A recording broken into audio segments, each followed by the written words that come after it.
Oh, yeah. All right, everybody. Welcome back to episode 2 of BigJ's Knives and Boston Blade Reviews Happy Hour live chat. I'm Big J.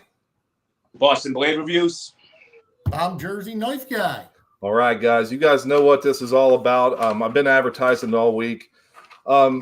Jersey was one of the first guys who I kind of started communicating with on here. And I won an awesome raffle of his. And, as a thank you, I just sent him a little something back. He done a great video on it. And it seemed like at the time, and I've talked about this before, but at the time when I was getting into Shatton Morgans and I was even looking for Battle Horse, but it didn't matter what I put in on the YouTube search knife-wise. It took me to a Jersey Knife Guy video. And I'm like, and then to win his raffle and then him to reach out and just start talking to me, like we'll send texts back and forth and just make comments. Every day I think I'm communicating with him in some form or fashion, and me and Boston are communicating in some form or fashion. So this is what this episode is going to be about. Me and Boston got some great questions for him. As you know, the whole idea of this live was Boston's idea. He just twisted my arm a little bit. We got little Big J involved, and he got us a little setup. So, but right off the bat, before we go too deep into this, I do want to give a special thanks to RJ's Knives for his direct and indirect assistance with helping us get these chats going. I reached out to him. Yeah, he took time out of his busy day the other night after work. He worked all day. Yeah. And hopped on a call with me, and we did a test session. He showed me more aspects of StreamYard. So everyone go check out his channel and hop on his live. It's every Sunday, 10:30 a.m. Pacific Standard Time. Again, channel is RJ's Knives. Be sure to head over there, like, subscribe, click that notification. He's got awesome content as well. He's putting out videos a couple times a week and has his live, and he's got a great panel on his lives as well. He really does. Absolutely. He's a fantastic guy and another good friend of mine in the community. Yes. Oh, yeah. And he won your last raffle, didn't he? He did. He did. Yeah. And I couldn't believe it. Because now when I do the giveaways, I know it might sound a little bit ignorant, if you will, but if I don't really recognize you, and you're just popping up, because as soon as somebody sees a giveaway, everybody and your mother clicks on it. So 9 times out of 10, the winner is going to be probably somebody I don't even know or I never even talked to. And here I am, I'm going to have to give this stuff out. Not that I care. I don't want it to sound the wrong way. Yeah. But I want it to go to people that are supportive of me, Yeah. I mean, there's Gary from the Last Rangers calls those people turd lurkers. He named them turd lurkers. That's what they are. And that was the funniest thing I ever heard, man. But yeah. It's true. No, I can agree with that, because I'm in the middle of doing a giveaway right now, Jerry. You know that. Yes, you are. As a matter of fact, yes, you are. Congratulations. You went to 1,000 quick, man. Thank you. Brother, you got there in a hurry, man. Hey, man, I appreciate it, Jersey. Really, thank you.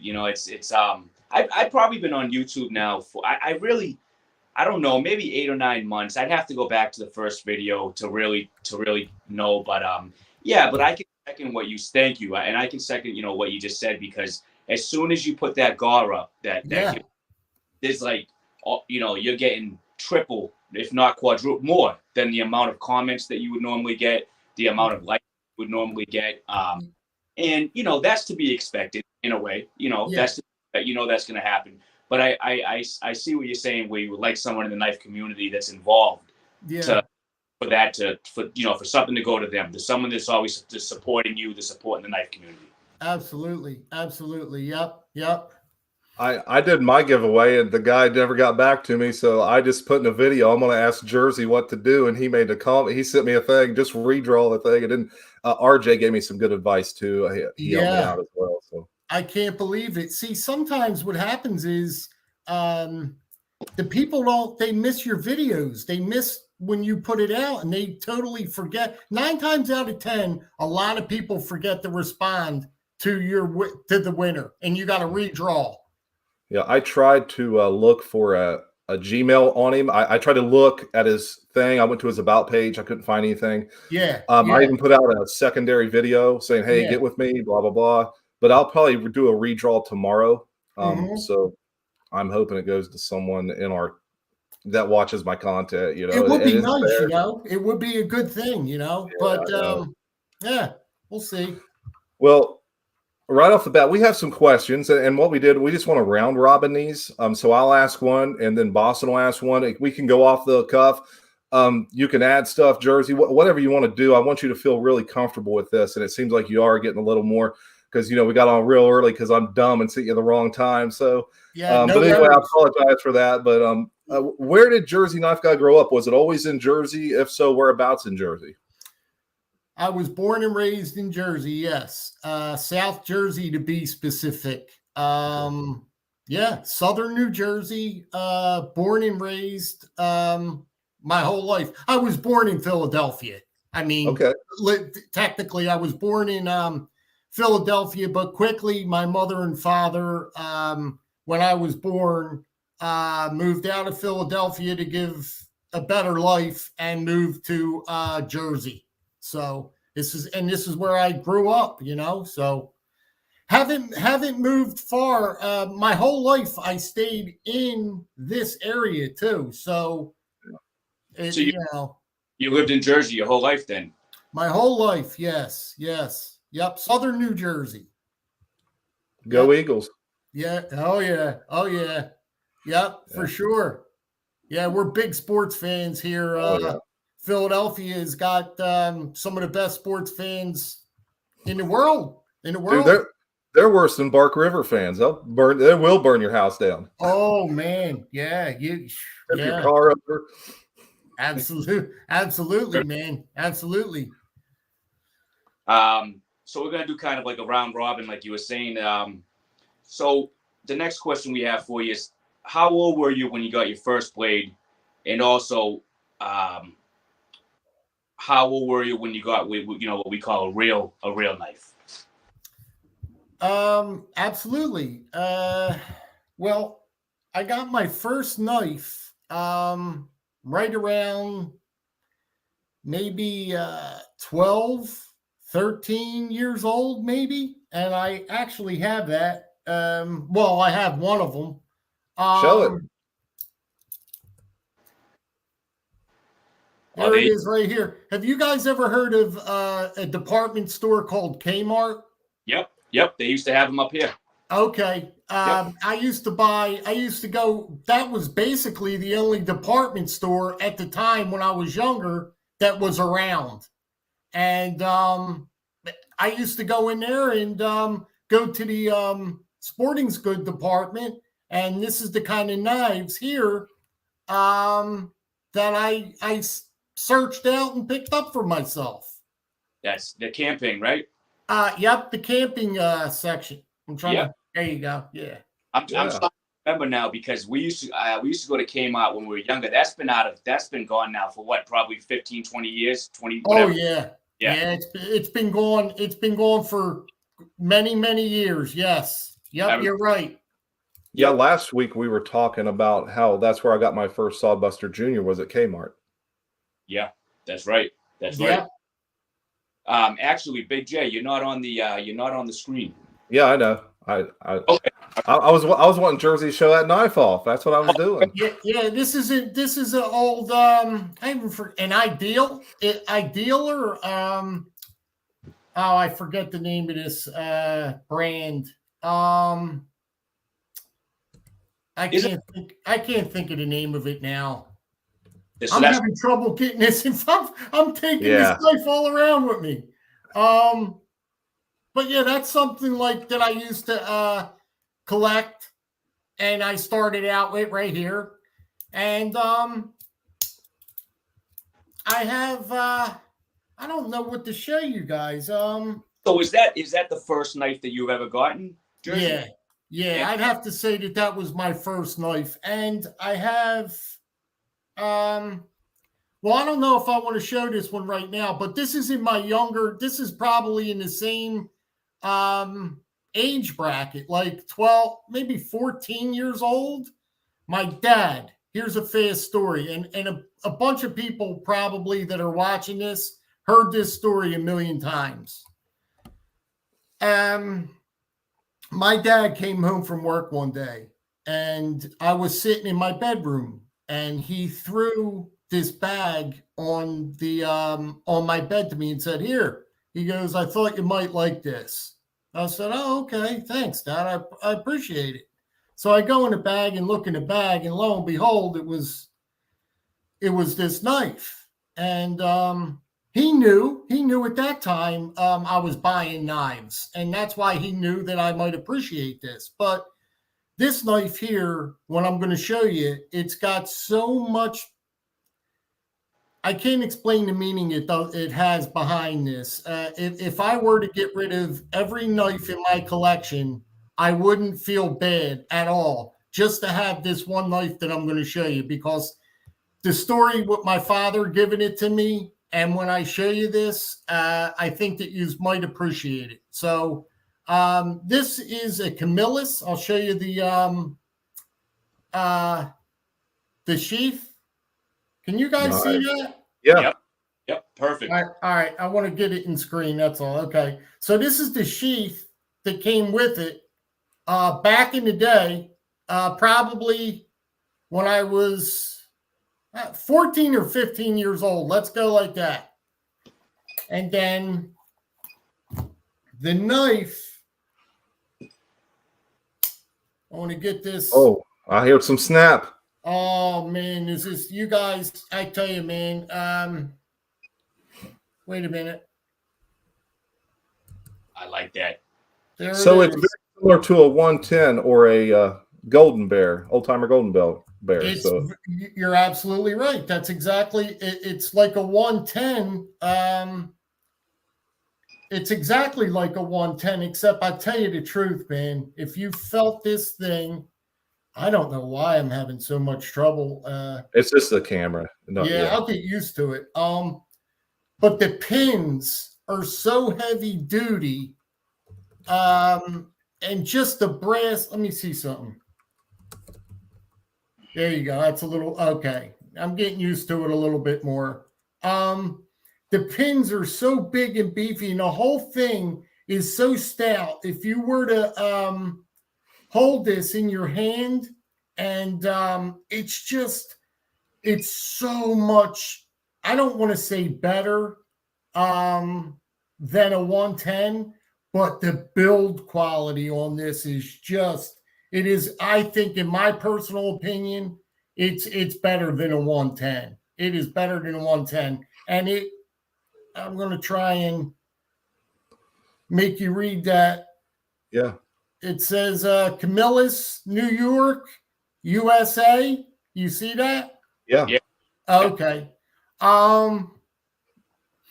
But my father gave this to me, and this is the one that has the most memories to me out of my whole the whole collection. There's nothing that comes close to this knife. Nothing. It's awesome. What is that? Rosewood handles? I believe it. I would think it. Yes, it's a rosewood. Yeah. It's rosewood handles. Yeah. Nice. I just want to, and I collect buck knives, you know that, but that knife in particular, right there, I agree with you. That knife, the look of it, just the look. I mean, you know, the 110, we all know. I'm just gonna, but that look of that one there, you know, I just really like the look. Well, there's the 110 that, you know, for people. Absolute man. But the look, the look of the one that you're showing, though, I really like the clip point on that. I love that clip point on that, and I can see where you really have some, not just sentimental value, but you really just like that piece a lot. I can see that. Yeah, yep. I really do. I really do. It's like they don't make them. It's a shame, you know, just like cars. The way they were made years ago, you know, everything was made out of steel and just heavy duty. You know what I mean? If you bought an old car they were just made so right. And the knives were, I can't help but to talk about Case knives because I have a big love-hate relationship for Case knives. I'm getting off topic, but what your blade that you just showed me there is a beautiful piece there. But there's no comparison with the knives that were the Case knives that were made years ago and the Case knives that are made today. Because, I mean, there's just no comparison. They're very poorly done. They're poorly done. Yeah. The folding, like a 70s model folding hunter. Yeah. Oh. Well, let me ask you this. What were you into growing up? Was it sports, fishing, hunting, just outdoors? What was you doing as a youngster? Like raising hell in the neighborhood? What was going on? Raising hell in the neighborhood. We did a lot of building tree forts, underground forts behind my house. Dirt bike tracks. You name it. As a young boy, we did it in the woods and built it. And we used to go camping all the time, right behind my house in the woods. But we used to go full-blown camping with the fire going, the tent set up, but it would be right behind my house. And we had a ball doing it. And I learned a lot of stuff just by messing around in my backyard camping. Yeah. You hand a youngster these days a Coleman, like a real fuel Coleman lantern, they're going to look at you like you're stupid. Exactly. You know? Yeah. Yep. Boston, you're up, bud. So the next question we have going on here is let me get this just trying to 1 second. Let's see. Okay. What was your influence growing up that probably started you down the path of cutlery? So was it a family member, outside activities, you know, a tough guy from the neighborhood? What got you started with cutlery, getting into cutlery? Let me think about this for a minute. I want to use the correct. It definitely wasn't my father, because my father he wasn't around too much. He was always he was just not around too much. He was always into the bars and women, and he was never really around for my mother and I. He had too many other things going on. But I felt a love for knives on my own. I discovered it, I think, on my own. It wasn't nobody. I can't think of a family member that was into knives or nobody. I brought this all on myself, I think, to be honest with you. I can't think of one person or anything that got me to like knives. It was just something that was in me. It was just in me, you know? Yeah. Well, this next question is going to roll right into that. Like, how old were you when you started, like, really collecting? Like, for me, it was probably 06. Boston, I think, was 3 years ago. Like, what we call amassing, you know, what we call, hey, we're getting somewhere with this. But at what age did you start that?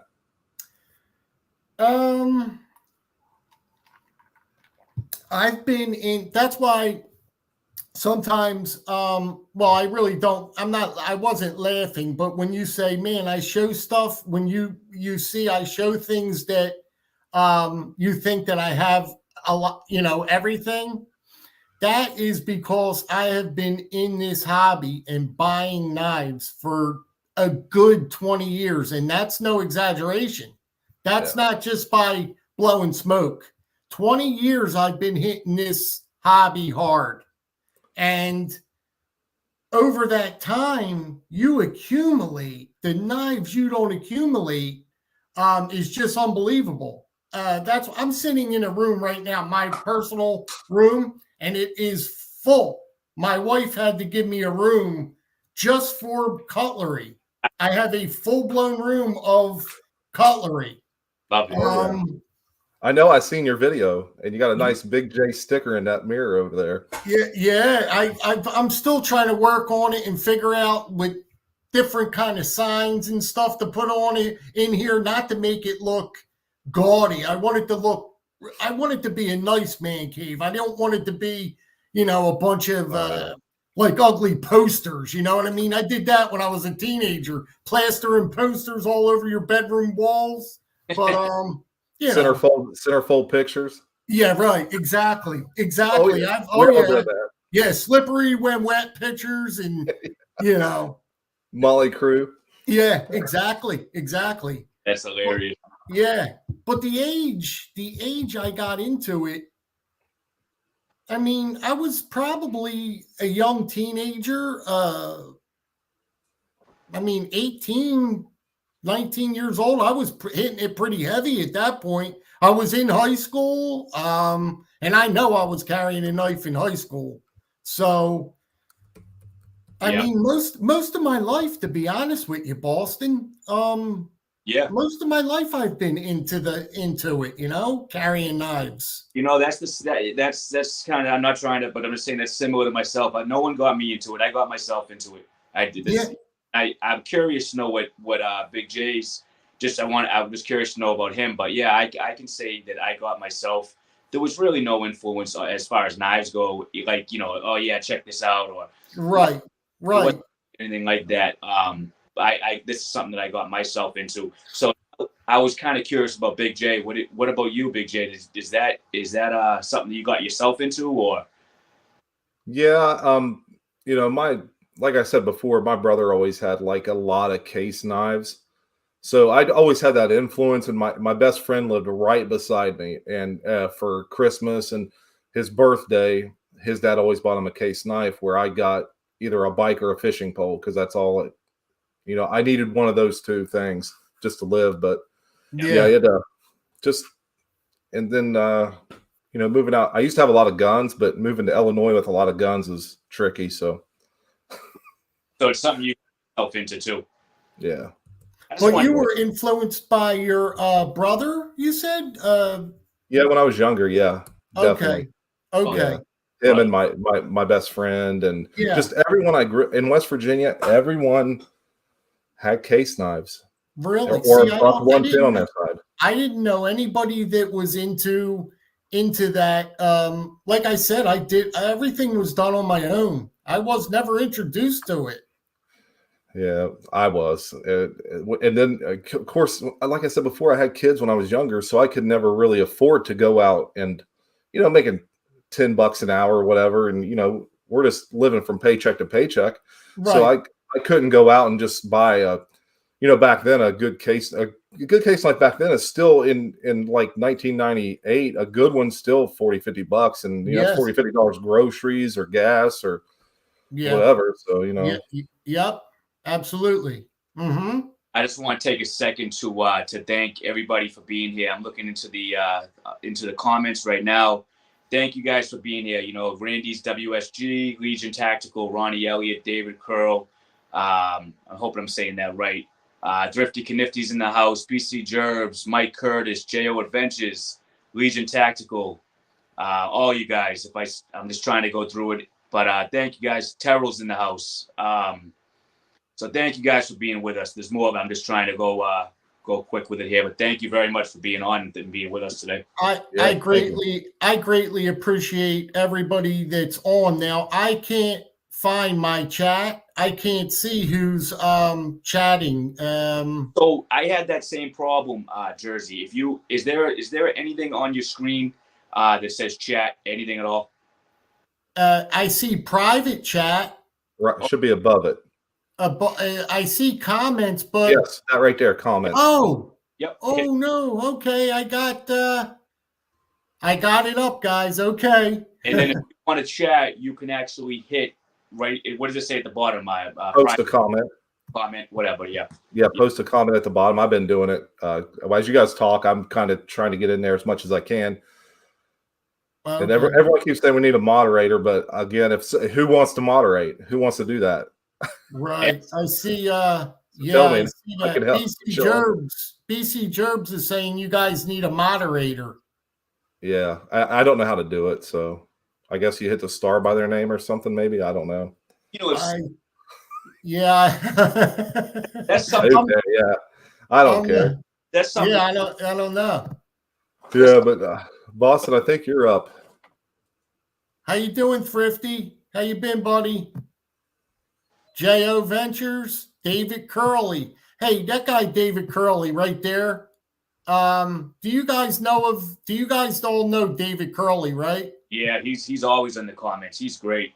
He is can I say something about David Curley? Sure. He as long as I've been doing videos, he has never missed one comment on my videos as long as I could remember. Never missed a comment on my, and also sends me pictures every morning in email of what he's carrying every morning.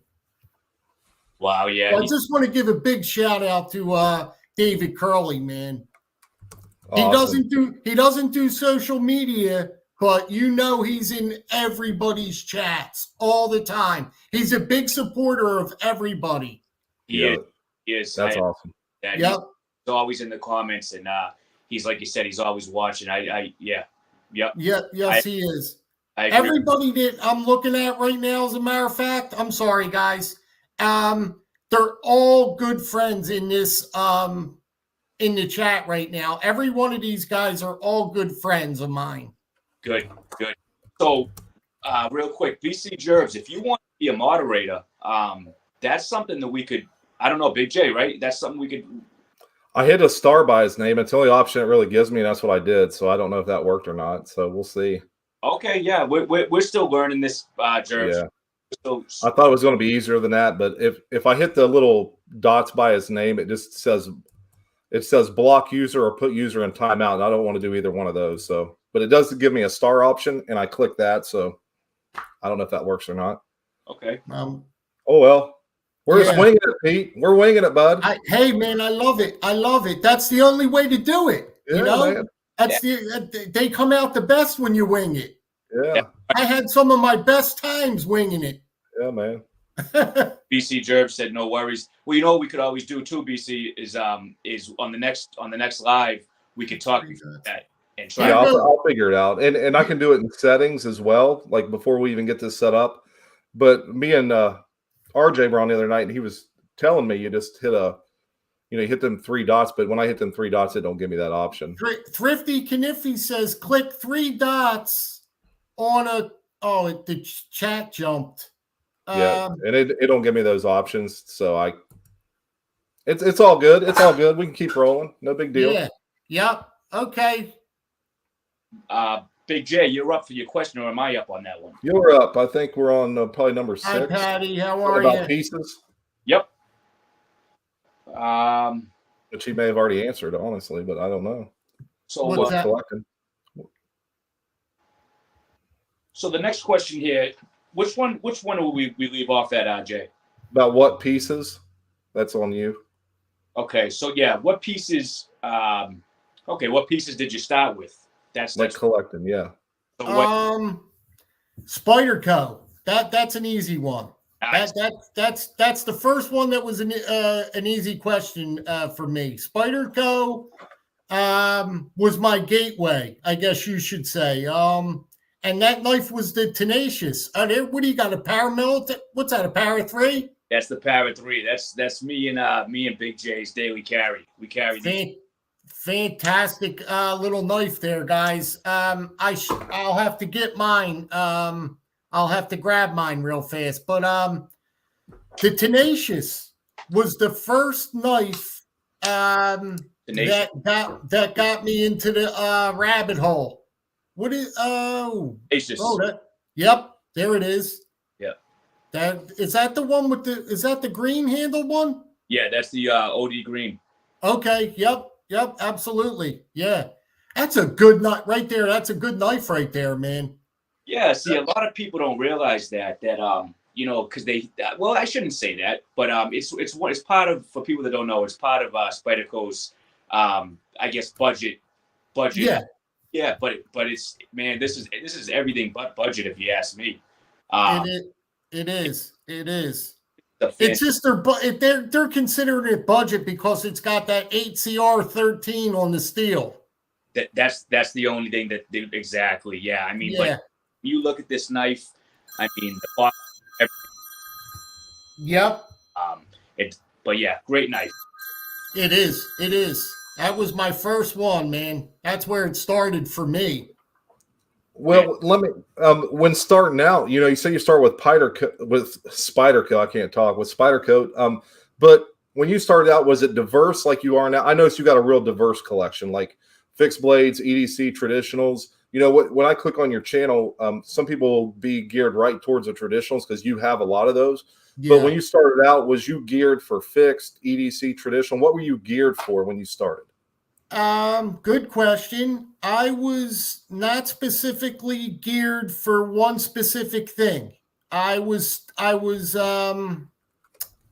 do I say it? I was new to the hobby, and I was just playing around with a lot of different knives, fixed blades, folders. I was doing it all. That's why the collection, you see, until I figured out what my passion really was, it took me time to figure that out. And I picked up a traditional knife one day, and guys, it was over from there. That's where my love affair with traditionals came in. I immediately knew it was over from there. As soon as I got a traditional, I knew that was my place. You know what I mean? Yeah.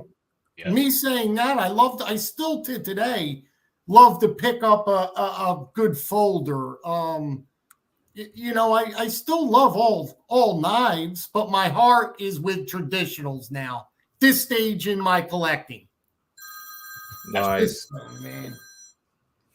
Absolutely. Yeah, traditionals. I mean, I'm actually just I was into traditionals before, but I'm starting to pick up some more traditionals now, I should say. So I get what you're saying. Yeah, the traditionals have just something about them. Just you're starting to get a taste for them, are you? Yeah, like I said, I've had them before, but now I'm starting to get a taste for them. Just something about that old style, that with a case and all of them, but just different, like the Barlow design. I'm really starting to pick up on. I really want to get a few Barlow designs. I think they're great. They're beautiful, beautiful knives. They're they're highly collected. A lot of people love the Barlows. A lot of people love them. Here's a Barlow here that I'll show you the slip first. Okay. Let me solo you here real quick. Okay. This is the slip here, and the slip this was gifted to me by Slick Slicers. His name is Eric, and he gifted this to me because I bugged him long enough, and he was kind enough. I owe that man. I'll tell you, man, for him to do what he did for me, because you can't get these slips. You can't buy these slips. You can only get them in England. Wow. Yeah. And he sent me this slip, and now this I hear is just a budget Barlow. It's a Taylor's Eyewitness. Have you guys ever heard of Taylor's Eyewitness? Yes, I think Warthog was doing videos on those the other day. Oh, I must have missed that because he has a huge collection of these Taylor Eyewitness Barlows. And this one here that I'm showing you is actually a budget. From what I hear, this is just a budget blade. You can go up into big money with these here. But Eric sent me this, and I just treasure this knife and the slip. I just can't thank them enough for doing this. The action on it is just. Did you see the action? Let me show you again. Oh yeah, I can hear it. The snap and the walk and talk is so stout on this knife. It Nice. just. Do you hear it? Oh yeah. Very nice. That's very nice. I'm actually going to look into that now. The Taylor's Eyewitness. Yeah, look into it. You could get them. You could find them on eBay. They're out there. You know what I mean? They're out there. Is that particular one still in production, or is that an older one? It's still in production, I believe. I think that you can still pick this up. You just have to do a little searching. I would look up Taylor Eyewitness Sheffield Barlows. Yeah, that's nice. I would just look that up if you're searching it. Taylor Eyewitness Barlows, and that you should get some results from that, Boston. Yep, that's nice. I like that a lot.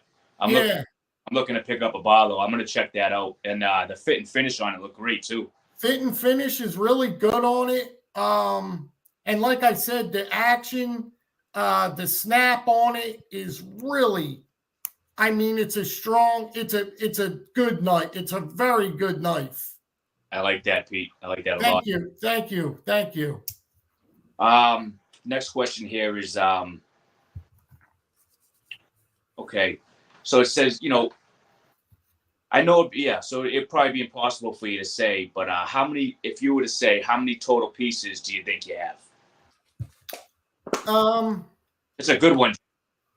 That's a good one. You guys got me. I don't want to. I know it sounds silly. But probably more than hundreds. I mean, I might be.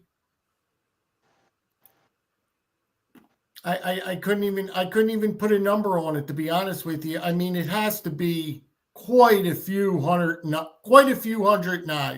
Quite a few hundred. Right. Too many to even count. Too many to even count. And I have to do like an overview to show you in all the drawers and just where everything's stored to give you guys a proper like perspective on what kind, like how many knives we're talking about here. This is like I said, this is a long, many years, guys. And my wife, she told me, and I think I told a lot of guys this. She told me that I could have bought a house with the money I spent on knives. Man, I believe. Yeah, you were saying that in the comments, I think, the other night on our first episode.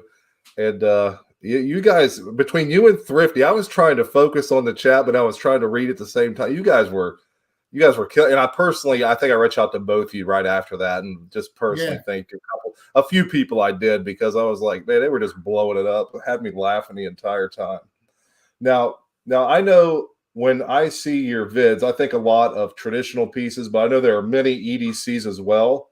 And I know you have fixed blades, because when I did that search on Battle Horse, I mean, this was in my infancy of looking at your videos. It took me to that. And then I never realized it till I went back here a couple of weeks ago. I was like, I need to search them again, because I'm definitely going to buy one. And I was like, I already seen this video, and it was your video that I'd already watched. But what do you think you like? I think I know. When I think of you, I think that you like traditionals better. Is that true? Yes, my love for traditionals is number one, and as far as collecting traditionals, they have to be GEC. Well, of course they do. Yep, GEC knives are just if you get into that, there you go. if you get into them, it's a whole different level of collecting. That's the only way I could explain it. To me, GEC knives are the best knives that you can buy in the knife hobby. It's just my opinion, but their fit and finish, their quality.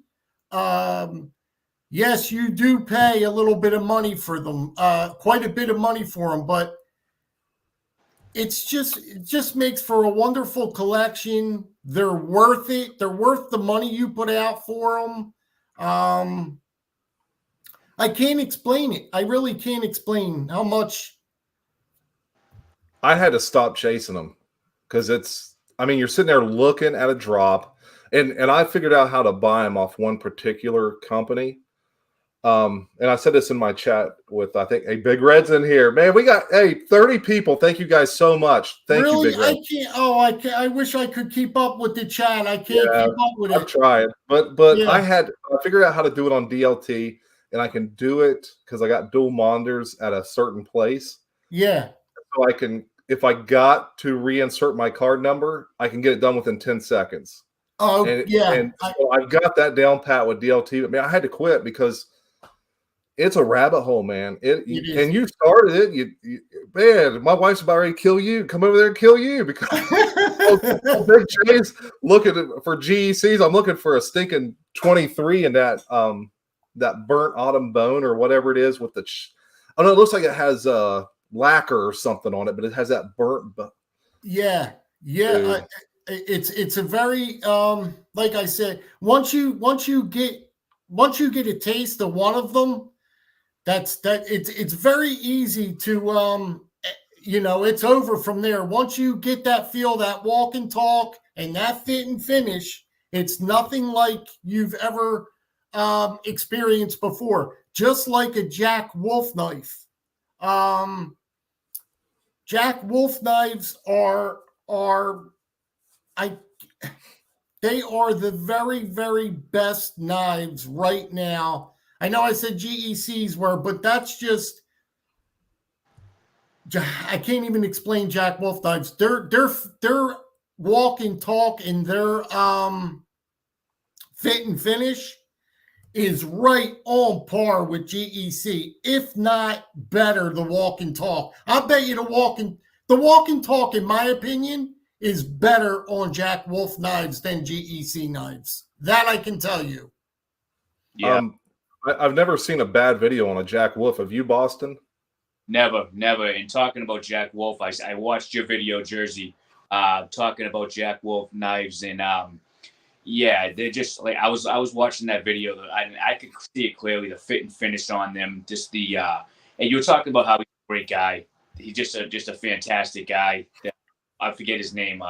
Ben Belcom. Ben Belcom. Boston. I got to tell you. And Jay also, excuse me. He is I'm not just saying this just because he's a friend of mine or whatever. He is just a fantastic guy in the community. He's always in people's live streams.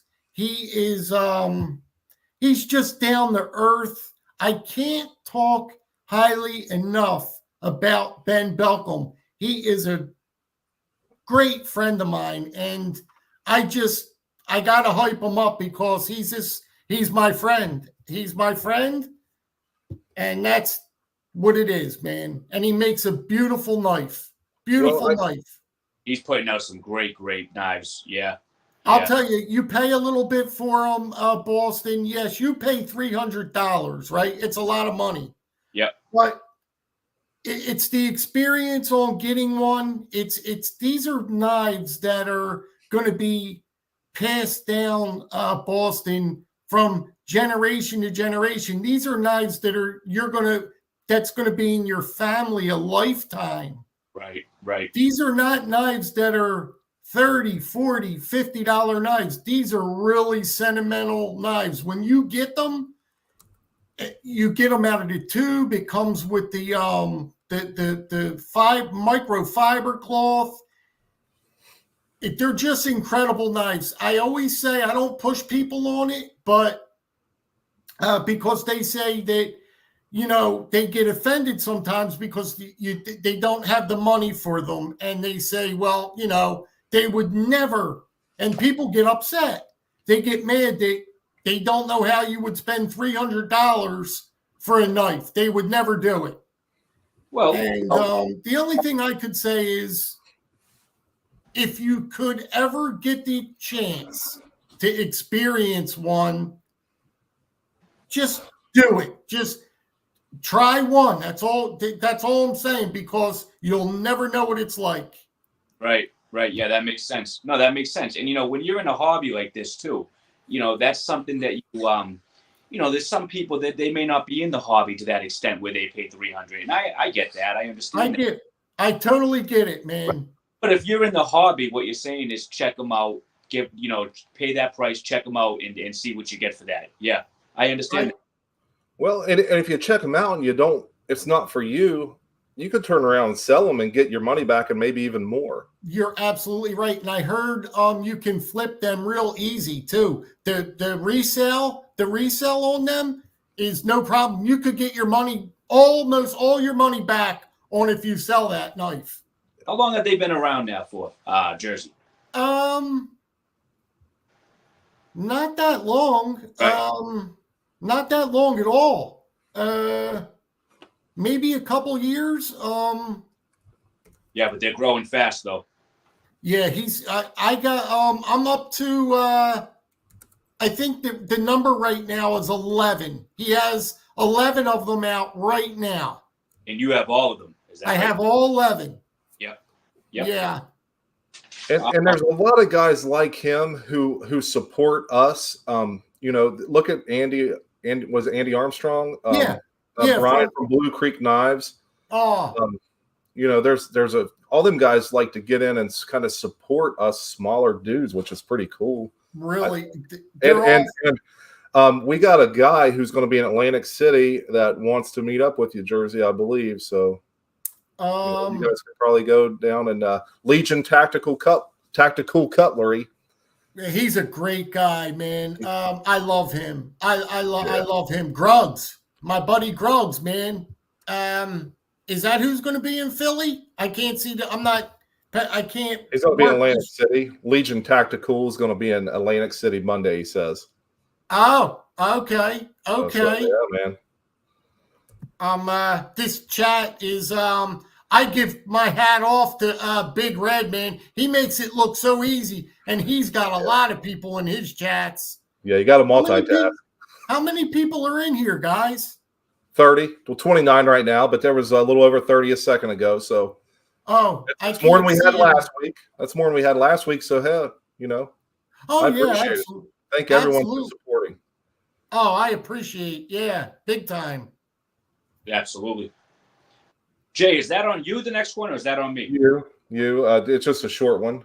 Yep. So, guys, I'm sorry too. I'm probably all over the place, and I'm probably not. I can tell I'm not even answering your questions correctly. You're good. Don't worry about it. You're good. So here's one for you, and you might have just answered it. I don't know. But straight to the point. What's your favorite brand? And my favorite brand has to be GEC. Okay. GEC. I like Jack Wolf. My Jack Wolf knives. GEC. Let me think. Let me try and think of some other companies besides GEC.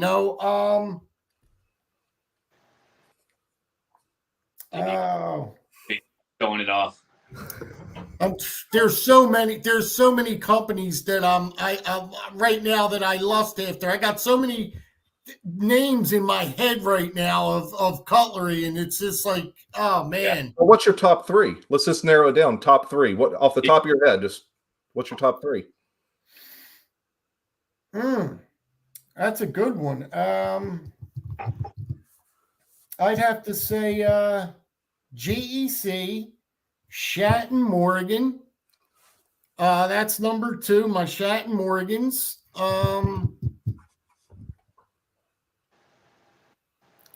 I'm gonna have to. You're talking. I'm gonna have to let you know. Man, there's so many of them. I don't know. I'm not, looking around my room. I gotta look in there in my drawers. I gotta get back to you on that one. That's good. What's yours? My top 3. Yeah. It's going to be Shat and Morgan, Case, just because I have so many of them, and Queen. But Shat and Morgan is a part of Queen, but Queen also made a really great case knife. So really Queen, I think, if you narrow it down. And those were the forerunners to GEC, right? So yes, absolutely. Absolutely. Yeah, sure. Yep. What about you, Boston? I'd have to go with, if you're top 3, I'd say in Buck knives. Absolutely. I think they're getting a lot better with their QC. I think they're getting a lot better with that. What they're doing, what Buck knives are doing is they're out, like we were talking about maybe last week or was a week before, but they're coming out with new stuff. Where there's other companies that are still kind of, holding the old, like Kate, really, they're not doing too much. And maybe I'm wrong there, but you see Buck, for example, we'll show a knife right here. Yeah. They doing modern knives. And yeah. I love that knife. I love that knife. What's that? The 112 Select? This is the 112 Sport Pro. Oh, okay. Yeah, right. So for example, they're coming out with all types of different, you got the 112 Sport Pro, you got the 112, this is the 112 Slim Pro. That's the one I was talking about. That's the one I got my eye on that one. That's that's a nice one. Let me see how thin that is on the side. Oh yeah. Okay. Very, very slim, Okay. Compared to Oh, that's a big difference. Okay. It's a big difference. This really is what the name suggests. If I was to recommend an EDC knife from Buck, I think I'd go with this here. Not the Slim Select, but the Slim Pro. It's just a fantastic EDC knife. I like that one a lot. Boston. Yeah. That's a pretty piece there, man. What's those covers made out of? G10? G10. Yeah. Okay. It's got great. If you look at the if you want to bring this in again, but you look at the fit and finish on it, you can see there's absolutely no gap in there at all. Man. Oh, that's beautiful. Great action. Oh, ooh. Yeah. Good lockup. There's no wobble in the blade. And it has that that traditional back lock. Yeah. Man. I love it. Very easy to open. But yeah, I would highly recommend this one here. I would even, recommend the Sport. But I just wanted to say, so I'm getting off topic. Buck knives, I would say Spyderco. Spyderco's got some really good stuff. I daily carry the Power 3, which to me that knife right there is just fantastic. It's a very good knife, man. Yeah, I mean the ergos on that is just you can't beat it. You can't. You can't. Let me see. You want me to grab mine or? Go get it. Yeah. Let me get it. Go get it. All right. But yeah, the Power 3 here. This is the lightweight version, and then you have your G10. I have it somewhere right here. Your G10, and to me, you just can't beat the ergos on this. I mean, it's just a fantastic knife. And I'm just going to show us because Legion Tactical is on here and asked for Battle Horse. So Legion Tactical, there's my new Battle Horse I just got last week. Oh yeah, I can't wait to beat the piss out of it, honestly. So. Oh yeah. But yeah, I love me some good fixed blades. Guys, I want to thank everybody again for coming out and supporting. This means a lot to me in Boston. We're through the week. We're kind of brainstorming. We're bouncing ideas off each other. We're thinking, kind of not trying to go down the rabbit hole of, hey, we always done it this way. We're trying to think outside the box, and that's not easy for old guys to do. So I do appreciate everyone who's coming in here. Yeah, Legion Tactical, man, you're talking my jam with them battle horses. You know, I was a Bark River fanboy, but I got that first battle horse, and I'm going to tell you, it feels really good in the hand, and I can't wait just to go out to the Forest Preserve and just beat it to death. I just want to say real quick, really, thank you guys, you know, for supporting us and being here. It really does mean a lot. And I know that I just said that at the beginning, but I'm going to say it again. It does. It means a lot. And I know it means a lot to Big J, to Jersey, to myself, and Sean Fleming. He's in the house. Sean, thank you so much. That guy is always commenting. And that's fantastic. Yeah, he's positive comments too. Very yeah. I want to thank you guys for having me as a guest, man. I'm very appreciative of you guys inviting me on, and it means the world to me. You know what I mean? Because I've never really done this before. I've been on YouTube for 10 years, and I've never done a live stream before, or I'm coming out of my, I was always like I kept to myself, you know what I mean? And this is fantastic that you guys are encouraging me to do this. You know what I mean? I would never get on camera and expose myself like this, but I mean, I'm a little nervous the first couple times, but it'll all go away after doing this a couple of times and getting used to it. Yep. But I want to thank you guys for, having me on. Thank you for coming on, because we right off the bat, I was like, I want Jersey on because he was the first guy who started talking to me. So I appreciate it, man. I appreciate all you guys in the chat. I'm briefly talking to you. I'm reading the chat, and I'm trying to show you guys knives. I know you just want to see knives too. But, just commented they wanted to see your new buck knife jersey. Yeah, they do. I will definitely do that. Here's my lightweight Para 3 in teal. Oh, nice. This, I forget what steel. Let me think. This is an S90V. Oh, well, that's was that an exclusive knife? Yeah, I bought this one just for the steel. The color I wasn't so hot on, but I wanted it for the S90 steel, the S90V.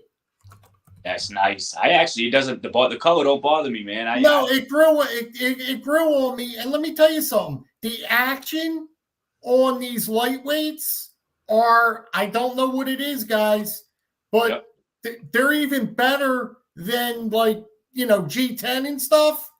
The action is really, really. There's my cat. I got to get used to this camera. But hold on. Let me show you. It's unbelievable. Yeah. Wow.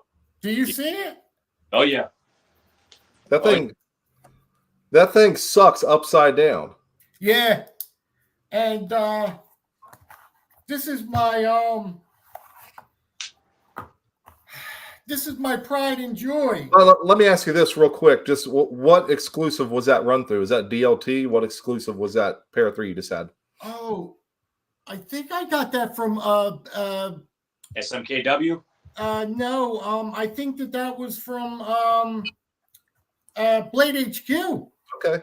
I got the paperwork. I think you're 100% correct, because I think I remember seeing that. Honestly, I think it was Blade HQ. I really do. Now, this one that I'm going to show you, I think, is a DLT. This is hold on.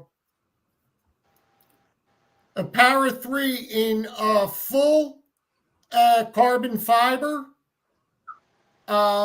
This does not have an overlay G10, and you know how they do that overlay? Yeah. This is full carbon fiber through and through, and the steel on this one is 52-100. 52-100 on that, huh?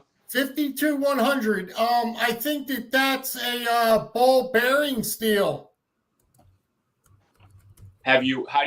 What's your experience with that steel? How do you like it? It is as strong as you will never have to sharpen this knife. Wow. That is how strong so I hear, you know what I mean? And Right. I've used this, you can't dull it. Yeah. I think it's ball bearing.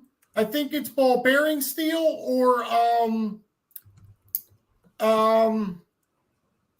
spring steel, leaf spring steel. Okay. But the action on all these are just, I mean, on another level. They really are. We actually brought up the action of your Spyderco's in one of our lives about how you picked it up, and because that's another video of yours I watched on your Spyderco's, and every single one of them that you picked up was perfectly tuned. Like me, I got too many. I don't have time, but all yours were that suck shut action, which was amazing, you know. And we were talking about that on the live the other day. So. There's certain things that I do to get them like that. For the most part, it's just a half. Even if you do a half a turn on the pivot, will make a world of a difference. And just a little drop of KPL, I mean, and just fidget with it here and there, and you just get that happy spot. You just get the happy spot. But you'll find it. You'll know. Yeah, I always got a Loctite mine. Oh yeah. Because I mess with it so much when I'm at work and just walking around or whatever that I got a Loctite, or they just keep backing out. So but I want to ask you this next question, and I think I know the answer. But what is your favorite traditional pattern? I'm going to say Stockman or cattle knife, but you answer. My favorite pattern traditional is a canoe or a copperhead. Okay. Canoe or copperhead. It's a little canoe action. I love a good canoe. Yep. Very nice little. I love the size of them. You know, I have a love for the canoe and the copperheads, the 2-bladed copperheads. Well, you can have single blade too, but I'm just saying. Yeah. I love a Stockman. I love them all, man. I can't decide. A Stockman with a punch. Those three, with that punch, man. Speaking of that, speaking of a Stockman with a punch, that 06 Shatton Morgan you got, bud. If you ever want to make some funds, just get a hold of me. You know something, man? I know you've told me, yeah. No, I might have to work with you on that because I know how bad you want it. I recently did something for a friend of mine. I'm thinking of his name. I gave it to him. Oh man, Zen Ali. Yeah. Do you guys know Zen? He comments once in a while on my stuff and things. So yeah. Okay. He has one of the best Boker collections that you'd ever want to see. And he needed a Boker Barlow that I had in my collection. And he was on me about that Boker Barlow, man. He said, listen, I don't want nothing for nothing. I'll pay you for the damn thing. I don't care what it is. I said, listen, I knew it belonged with him more than me because his collection of Bokers, I'm telling you, the next time you see that guy in the chat, he's a serious dude, man. Another guy that doesn't do social media, but very knowledgeable guy. And I always hear people talk about him in the greatest light. Was he active on YouTube before? No. Huh. No. But everyone talks to him just like, or talks about him just like you did. Just a great guy. Do anything for anybody. So you just showed what you did for him. So I mean, it's pretty awesome. He's just a fan here. Oh man. Speaking of Zen Ali, So I sent him that Boker, and he was so appreciative of me doing that. Now, in the past, he sent me other stuff too, before.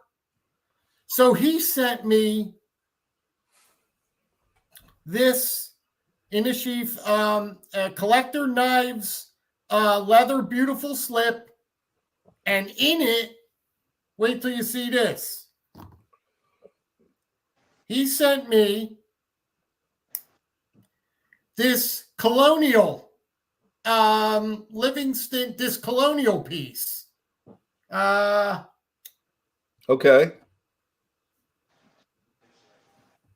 Look at that bone. Yeah, that's beautiful. And it's probably old, right? It's all I don't know the year of it. Somebody, I think Stuart Harvey told me the year of it or what I had here. That, as a matter of fact, Zen did. Okay. What is that jersey? What one's that jersey? Sorry, this is a colonial, an older colonial. That's nice. Yeah, Very nice. The bone is so beautiful on it, right? You see that bone? It's beautiful. With the brass on there and everything. Yeah. And he sent this to me. I told him, I said, please don't send nothing. Please don't send me nothing. I just want to do it out, to show my appreciation. But he couldn't help himself. He's such a good guy like that.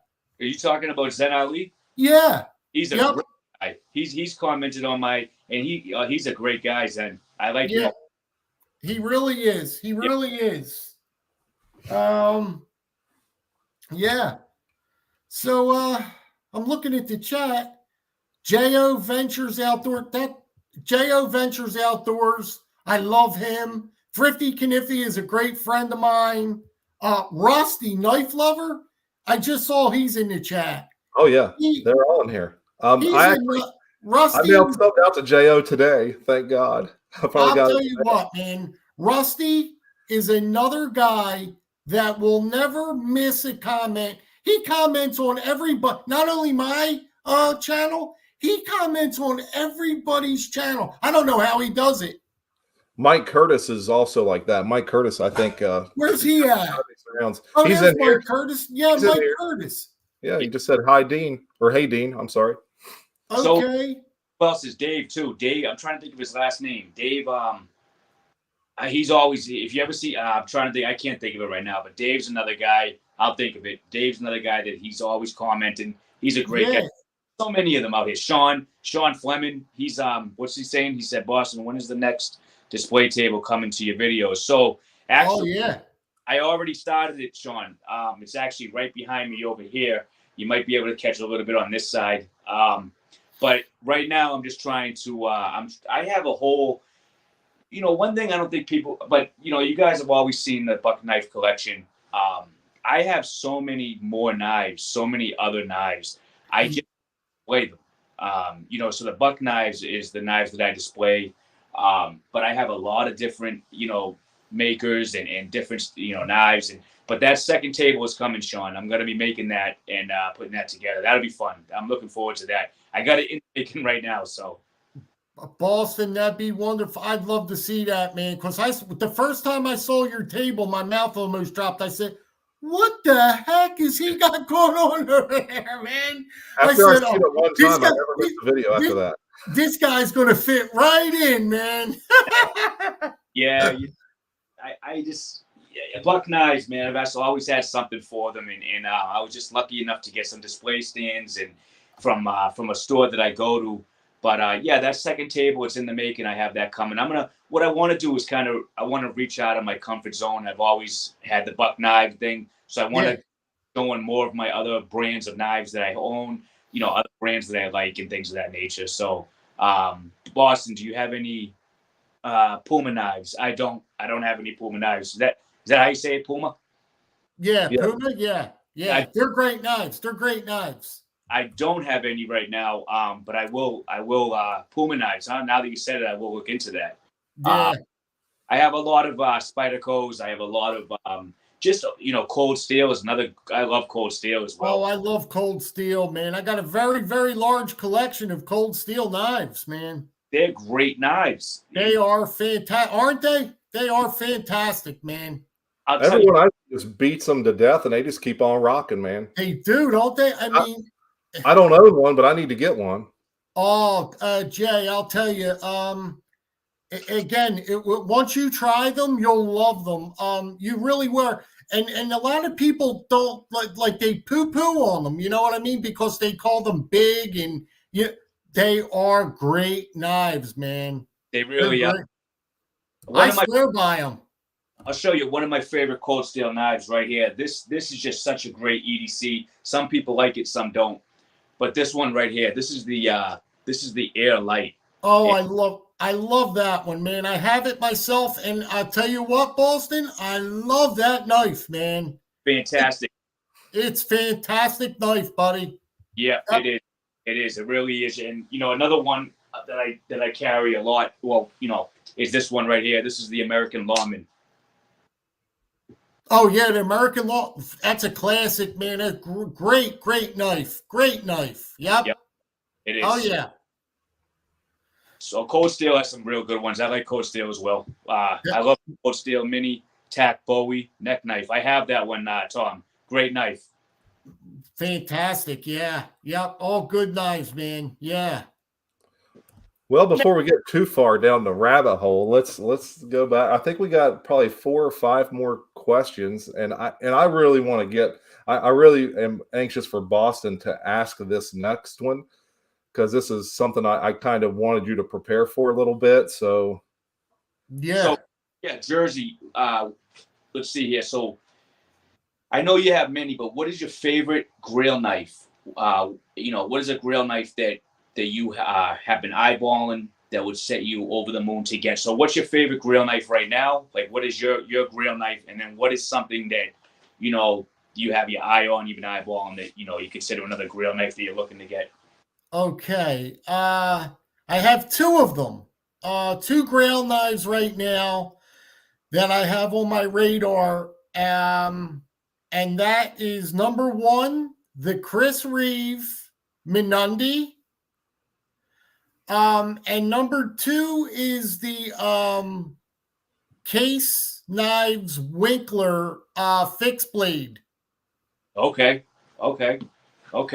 I have an eye on for that Winkler, and as a matter of fact, Gary from the Last Rangers, if you guys know of him, he has 2 of them, and he shows them. You got to kind of beg them to show them, but oh man, they're beautiful. The sheaths on them, oh man, they're just wonderful knives. They really are. What's the price? And I don't want to say affordable, but I mean they come in at $350, so not so bad for. I think the steel is 80 CRV. Yep. And they're just top notch, man. For $350. Yeah. I mean, if you want the best, you got to shell out. Well, that's what it is. And I was me and Jay were talking about that a couple of weeks ago. I was talking about it was some knife that I had, and it was like $200, whatever. But that's the rate. That's what you're gonna pay.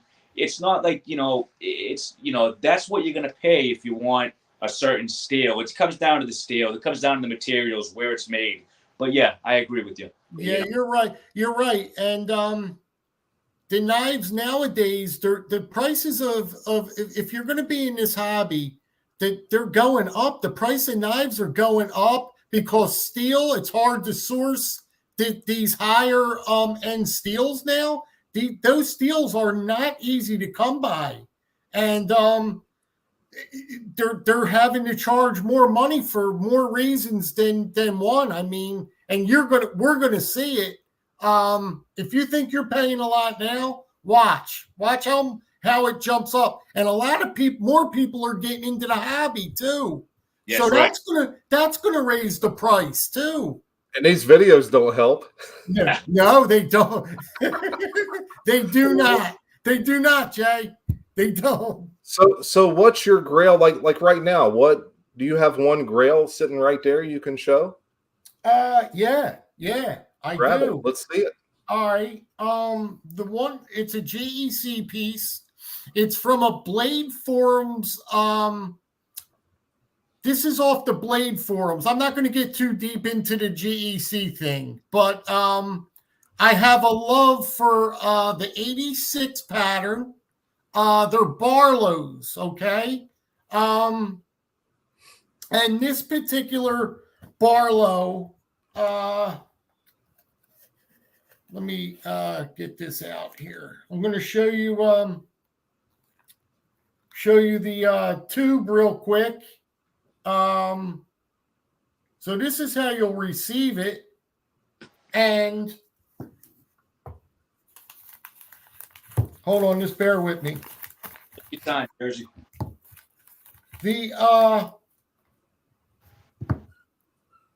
I want to give you guys a good shot at this here. Hold on. Wait. Nope. There you go. Beautiful. It's hemlock. Wait a minute. Let me get it right. It's saw cut hemlock bone. I can't really get a good shot of it. It almost has a maroonish color on there. Yeah. Beautiful. Let me try and get the That's really nice. That is beautiful. That is is. that coming? Am I getting that in? Wait. Yeah, I can see it. Yeah. You're right on center. You're good. Right there. Yeah, that's the Barlow. There's 3. I have all of them in the series. There's 1, 2, 3. I'm sorry, 4. This one makes 4 in total. But this is the rarest one out of the bunch. Very nice. Thank you guys. Really. So did you get that? Were you lucky enough to get that on a drop, or did you have to search for that? I had to search for this one. The story on this one, I was in a live chat, a Blade Forums chat, and I made a comment in the chat, and I said, you know something? That is my Grail knife. And the guy said to me, he texted me back and he said, I have 2 of them. I said, you do, huh?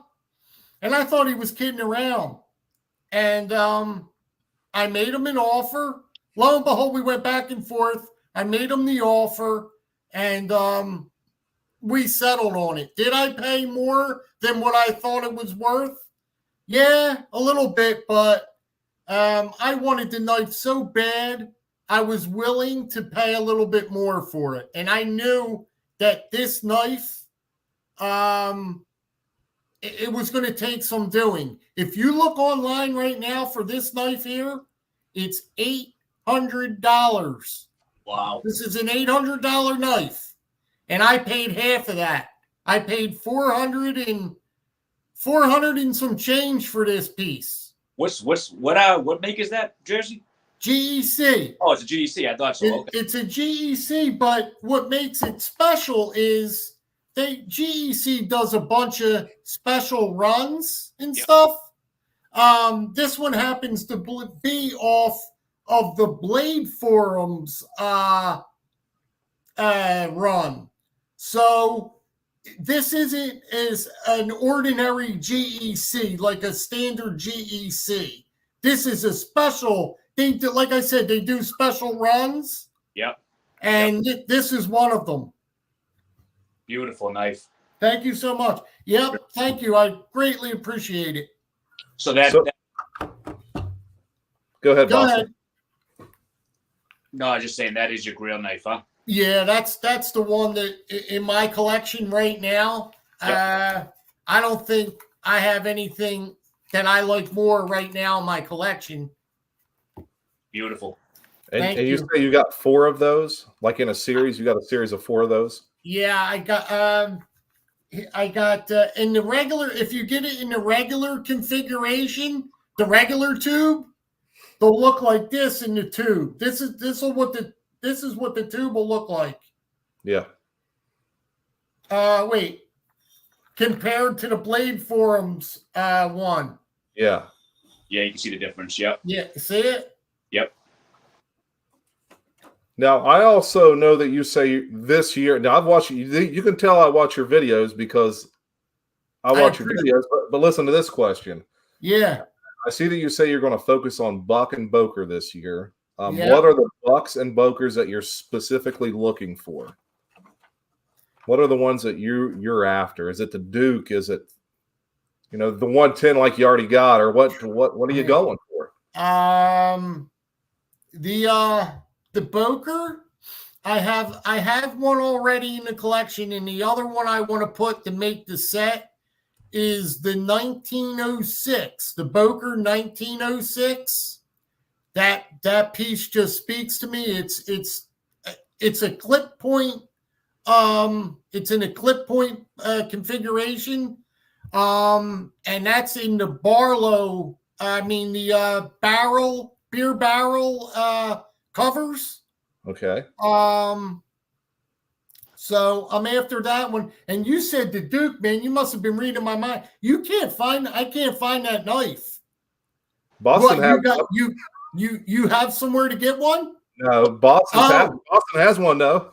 But Boston, Boston. Can I? Oh man, that is a beautiful knife, the Duke. So this one here is from this is a 386. This is with the micarta scales. Oh man. Yeah, this so this knife here is this is my grill knife. So this is part of the 500 series. And they made this with wood scales, and they made this with micarta. This is, like I said, the pre-86. This is with the micarta. It's like a burgundy. That's not really coming in too good, but it has the burgundy. I see it. You know who else just bought one of them? Thrifty Kniffy just got one of them. I don't know how he got it. I don't know where he got it from, but I don't know if he's got the one into my card. I don't think so, but he just bought one. He just picked one up. Yeah, it really is. I mean, it's a great knife. The back, the fit and finish on the back is all. If you can get this in, Big J, but you see the back of it there, and it's just the springs are. Oh, look at that! Will you look at that? There's no gapping in it. It's just a beautiful, beautiful piece. Man, that is a heck of a piece, man. I was looking for him, Boston. I can't find it, man, because I was ready to jump on one of them, but I can't find one. I'll tell you, I got lucky. I was looking for one for about I'd say 2 months, and I got lucky. I went on to eBay, and this one was for sale on eBay. And it actually, what was nice about it is the lady that had it, I talked to her for a while, and I believe it was her father's or her uncle. I think it was her father's, and she was getting rid of his collection or something like that. And she even had the box for it. The box.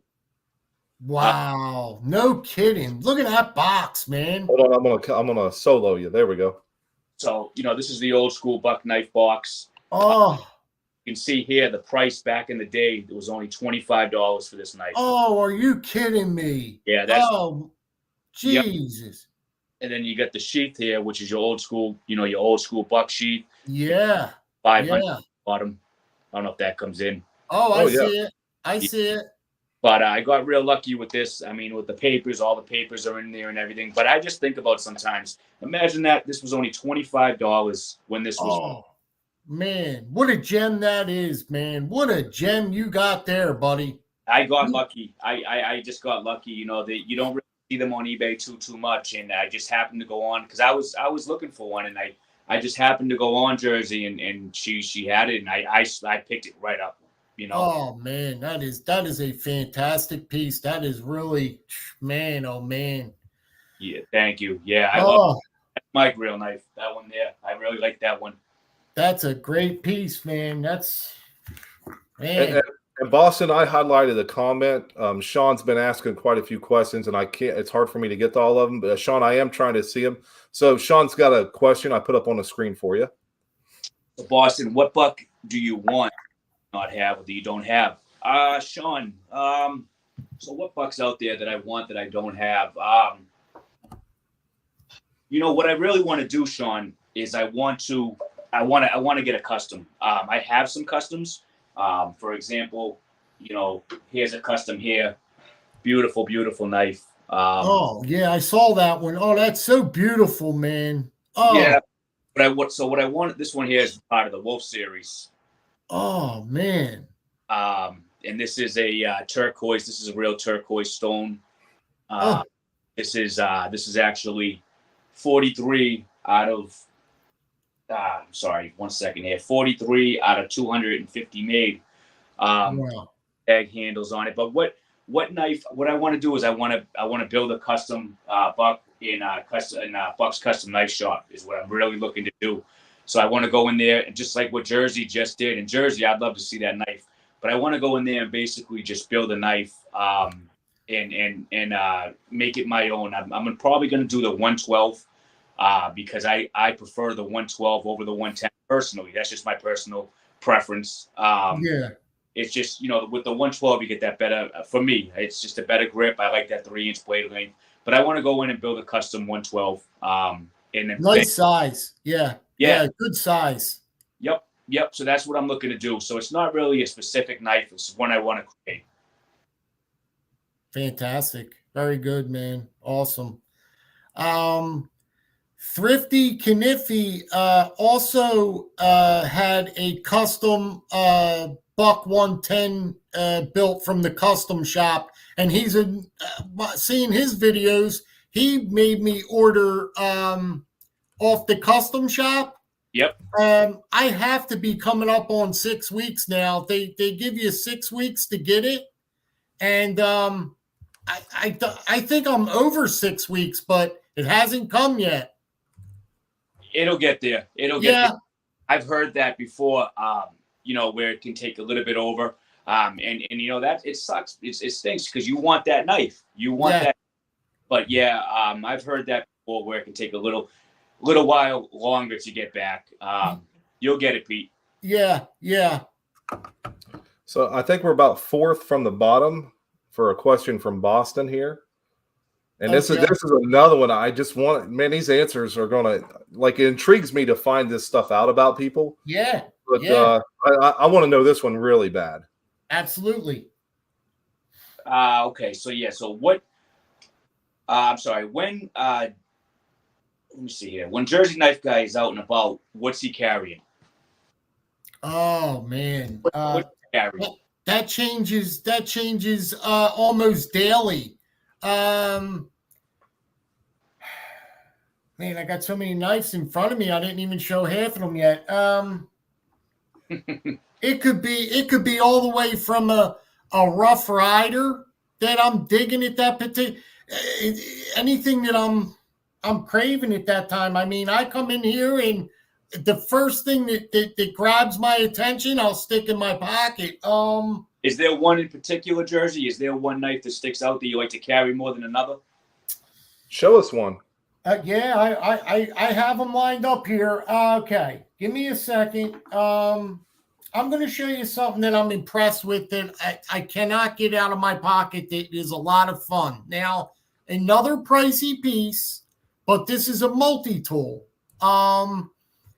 You could have them custom built. You got to see this.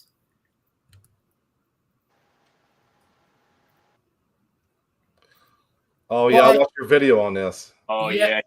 Now the thing about this is, I didn't do a real in-depth. Like, you really have to see what this guy does, how he constructs these, and these are by no means easy to put together. He'll do it any way you want, but this is. He put a Spyderco main blade for the the main blade. Let me open it. Hold on a minute.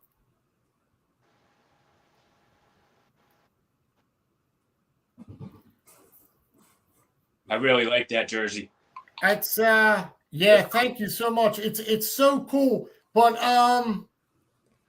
It's a classy piece. Very classy. it really the amount of work that this guy puts into these knives is it's mind blowing. It's mind blowing. Who made that jersey? On Instagram, a company, you have to type in Triangle Tools. Okay. They're from oh man. Oh, I forget where he's from. Buys them to your liking? Is that what he does? He builds these exactly to your liking. You can have any configuration that you want. Wow. Anything, any kind of blades you want, scissors you don't have. If you don't want scissors, he'll put something else in there for you. It goes. You have to check. At least go to his website, Triangle Tools on Instagram, and just look at some of the builds he has on there. It'll blow your mind. Yes. We got a question on the screen. Is that blade from a Delica? Right. I think it might be. It looks like a Delica blade. It does. It's small enough to be a Delica blade. So it just might be.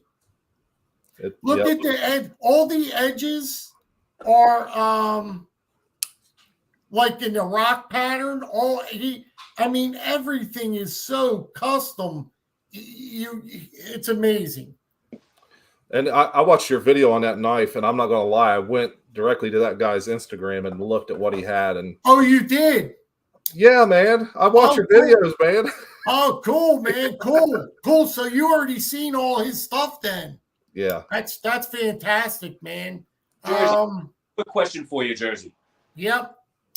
I really like that a lot. Like I really do. I really like that. I'm not just saying that. I would definitely get something like that because you can make that to your liking. Yeah. And he'll create it to your liking. If you don't want to answer this, don't worry. I'm just curious. What do you pay for something like that? $250. Okay. And it goes to a good cause. I forget where he's from. He's from who are we at war with right now with Russia? Ukraine. Yes. Ukraine. Thank you. Ukraine. He does all the builds, and I think he gives 30% back to the people in Ukraine. Wow. Yeah, it makes it's awesome, man. And he's a great guy. He'll talk to you back and forth. It will take you a month to get, but well worth it. Now, you know what, Jersey? I'm going to hit you up later to that info from you. That'd be great. I really like that a lot. Absolutely. You'll love, I'm telling you, seeing it how I'm showing you does it no justice, guys. I'm telling you, half these knives, when I'm looking at it right now, it's like I'm not even getting it like a good shot of them. If you saw it in person, you would like it more. Yeah, I just like how you can create it to your liking. I like that a lot. You know. Yeah. You make your own multi-tool. You could have any way you want it. Like I said, look, tell me after this or tomorrow or something. I'll give you all the information on the guy, and you could go over and look at his website on Instagram, and you'll just I'm telling you, you will be amazed. Absolutely. Yep. Now you just answered the next question, kind of was showing that piece, but is Jersey in the EDC game with lights, pouches, and multi-tools as well? Because I think I went back to some of your older videos, and I think you did a little more outdoorsy type of stuff back then. So do you got the lights? Do you got the pouches as well? I went down that rabbit hole. I said to myself, Pete, what are you going to do here? Are you going to get into the EDC game, or are you going to get into the knife department? I was so head over heel over them EDC lights. I'll tell you, I got 1,001 flashlights over here. One's got 5,000 lumens. But they're so. I mean, you could go down the rabbit hole with flashlights. They have a forums that's called Flashaholics. And if you've seen some of the flashlights and some of the builds that these guys are doing, it's a whole nother world. It's amazing. It's amazing on technology where the flashlight has gone technology wise, because it is mind-blowing. On something that is this big, they're packing 600 lumens in something this big.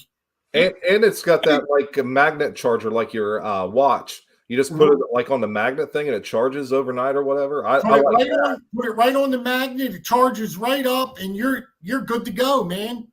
It's funny. It's amazing. So I was watching a video today because I actually been getting into flashlights a little bit myself, the small ones. I was watching a video today, like you said, this flashlight was like this big, and it was tiny, and it had a little lithium-ion battery that you put inside of it, and you could actually hook your charger up right up to the battery. Right. It had like 5,000 lumens, right? Is it amazing? It's amazing. It was unbelievable. The guy was outside and he lit up. It was pitch dark out. He lit up his whole backyard, his house. It was unbelievable. And it was only like $60 for the. Yeah, they're getting more and more affordable. I'll tell you, Boston. I fool around with my neighbor. She's pretty close by. Well, pretty close by. And every time I get a new light, I shine it over to her house. Yeah. It lights her whole house up. Immediately, she's texting or calling me. She's like, I guess you got a new flashlight, huh? I was like, yeah. It's like a joke. It's an ongoing thing with me, between knives, flashlights, and all that other stuff. But yeah, all that other gear, I used to, not no more, because I had to make a decision. It's a lot of money, man, to be in this hobby. It's a crap load of money, man. You got to pick and choose very wisely on what you want. That's it. That's exactly right, because you start going down that rabbit hole. And there's so many good things and like fun things out there. Like, you don't know which way to. You don't know. You know what I mean? Oh man. Yeah, and real quick, there was actually Jo just said it. It just flashed on the screen. Jo, he just said a name. Is it Rev? And that's the one I was looking at. Yeah. How do you say that? Revon or whatever that is? Oh yeah, Rovivon. Rovivon. Yeah. That was the brand I was looking at today, and it was it was real small, and it was just unbelievable, man. This thing was huge. I mean, the light that came out of this was unbelievable. Is that one there? This is a Rovivon, and this little sucker has, I think, 700 lumens in it. It's rechargeable. This little keychain light has 700 lumens pumping out of it. It's rechargeable, and I think it's only like $30 or something. Now you could get these in all different. You could get these in like the clear. How do you say it? Like you could see all the workings in it. Yep. They're fantastic. Go ahead. Is that the A8? This is the Aurora A1. Okay. It's the A1. Okay. The one I was looking at today was the A8, which was really the same size, Boston? I think it was the same exact size as that. It was the A8, but it was like you were talking about, it was clear. You could see through it. Yeah. They're cool. I like them. I like that one better because you can actually illuminate the body of it. Yep. And you could just set it down if you don't need much lighting. You could just. They're just better. They're cool, man. They're really cool. You're so right. Like you're just talking about, it's a clear piece, and if you put it down, it actually even has the SOS flashing. Yes, yes, Yep. yeah. I highly recommend these. The Rovivon, they're like top of the line. Yeah, They're like some of the best lights you could buy. You know, Olight and Rovivon. yep, They're like the best. yeah. See, I didn't mean to go off on that, but that's just something that I'm looking into right now. No, I love it. I love it. I love talking flashlights and stuff, man. So, all right. So I've seen some bikes. All right? Yeah, I've seen some bikes that you have. What are you currently riding, and what do you drive? Um, As far as your bikes go. my motorcycles. Yep. Yeah. Oh, hell yeah, man. Oh, okay. You want to go there? Oh, you're gonna be up all night with me. Well, that's now. why I said. That's why I said we want to get to know Jersey, not just the eyes. We want people to know you as a person too. So. Oh, hell yeah! I appreciate that, man. I personally own a Harley, a Softail Deluxe Custom. And I tell you, there's nothing more I could do to it without getting gaudy. I'm not in, once you start doing too much, it gets to the gaudy stage. So there's nothing more I could do to my bike. My wife has a Fat Boy Custom that we're working on right now. And it's beautiful, man. It's beautiful. I'll have to show you guys sometimes, but see, a lot of people don't want, a quick example. How do I explain this? I videotaped something I was doing a video walking to my mailbox, showing people how long my driveway was. So coming back, I was showing people my house, thinking nothing of it. I had these comments coming across. What the hell you think you are? You're Mr. Big Shot. We're not here to see you show off. We're not interested in seeing your mansion. Guys, I swear to God to you, I wasn't even thinking about the house. I was thinking about showing everybody how long it was for me to get back to my driveway and stuff. I wasn't trying to show off my house or nothing, but you have to be careful, man. People, that's why after that stuff all happened, that's why I stay private most of the time. Yeah. Well, don't worry. Like everyone says, it's your channel. Do what you want. But Yeah. I mean, I want to know what Jersey. I used to ride a FLHR, and after I got my health in check, I just sold everything. I sold my bike. I sold my camper. I sold my truck. I drive a little crappy car, but I dig bikes, so I wanted to know because getting ready for this. We're friends on other platforms. Yeah. So I just went back in your history a little bit, and there's a picture of you in between two bikes, and I was like, hey, I can ask that question, Man, I appreciate it greatly. I mean, that's my other passion. My wife and I share the love of motorcycles. I've ridden a motorcycle my whole entire life, but whether it be dirt bikes, or motorcycles. I'm on a motorcycle my whole entire life, and I brought my wife into the love of motorcycle riding, and she went out and bought her own bike. Wow. She loved it so much, and she didn't want to ride on the back of mine anymore. So she said, hell with it. I'm going to buy my own bike. I said, go for it. I said, Tricia, go for it. God bless you. My wife hated riding mine. She hated it with a passion because she's got a disease in her neck and back. And after a couple of years, she's like, I ain't getting on the back of that thing no more because I put a lowering kit on it, and that just makes it even worse. And your damn teeth are jarring or whatnot. It doesn't make for a great comfy ride, does it? It looks good though, don't it? Oh hell yeah, it does. Real good, good. So I ripped that because you got the detachable backrest. I ripped that off there and never put it back on because it looks better without it. So. I hear you, man. I know. That's funny though. You guys mentioned motorcycles. I wasn't ready for that. I was like, motorcycles. Yeah. Yous are going back into the archives now.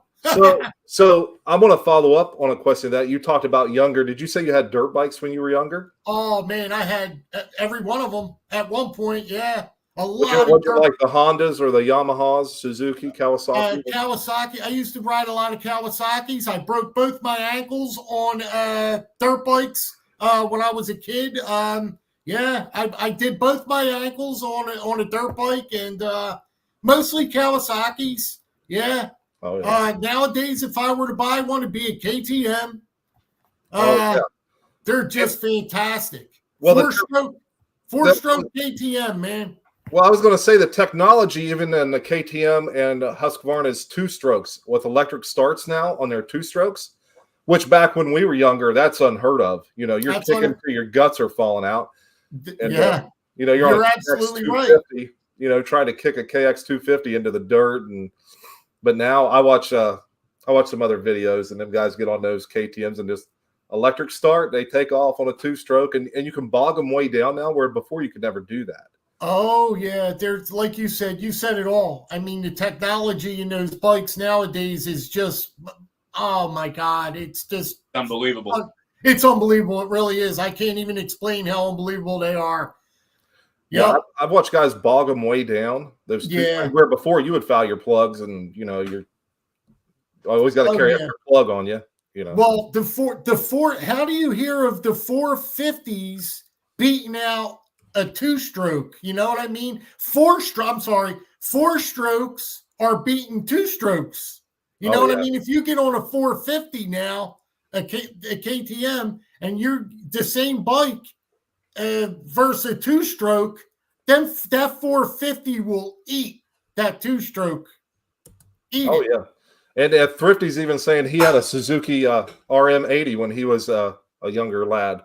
The RMs was a great bike, so yeah. Oh yeah, they sure were, yeah. Rode them all. Yeah. Death Trap 3-wheelers, you know, the 3-wheelers. The ATC 250Rs. Oh man, my buddy still has one in his garage, mint condition. He kept it mint. That's what he's got. That's what he's got it for. Yep. I actually follow a channel on a different platform, and it's all about 2-stroke 3-wheelers. So it's called Tripod 2-stroke, I think. Yeah. Okay. Okay. Man. We're going down a rabbit hole. I messed this whole stream up tonight. No, you didn't.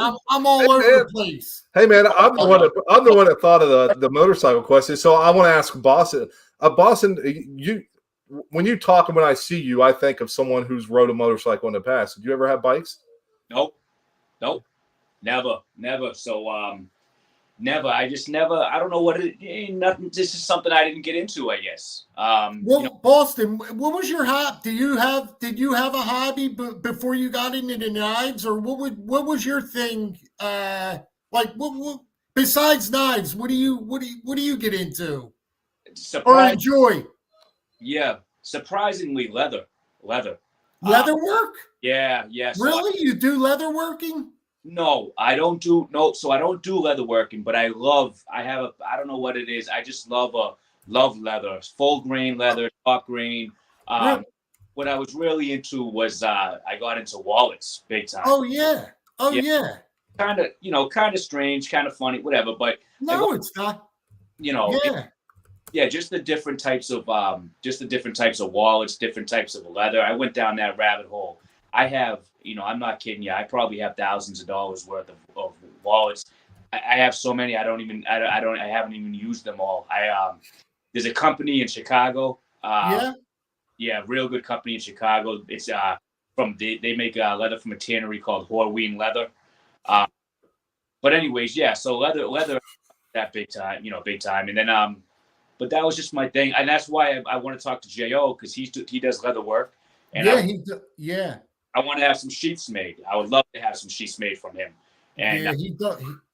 He does fantastic. Is he still? I wish I could see the chat. Is he still in here? Or? Yeah, I actually posted his comment on the screen right now. He said, "Now we're talking because we started talking about leather," and I just mailed him something earlier today.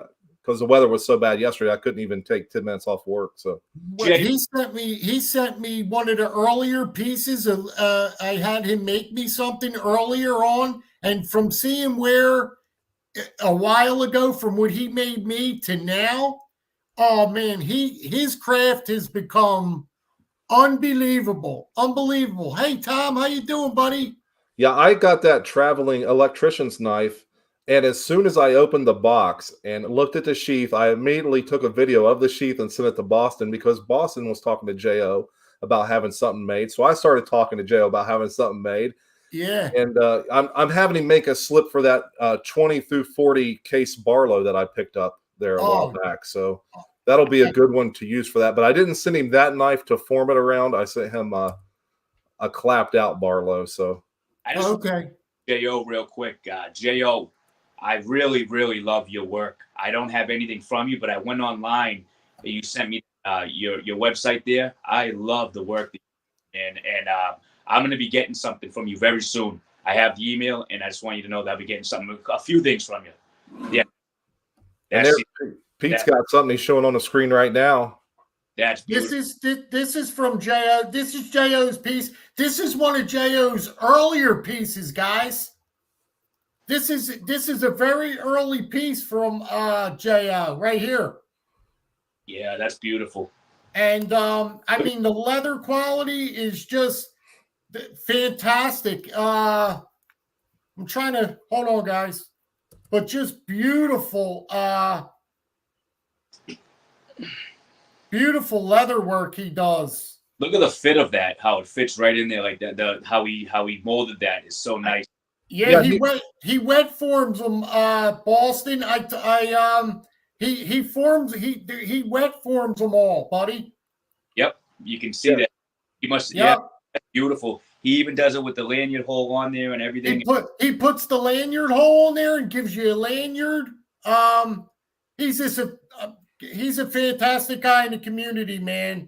Yeah. Oh, and you'll send him an email and he'll respond very quickly with the options and this.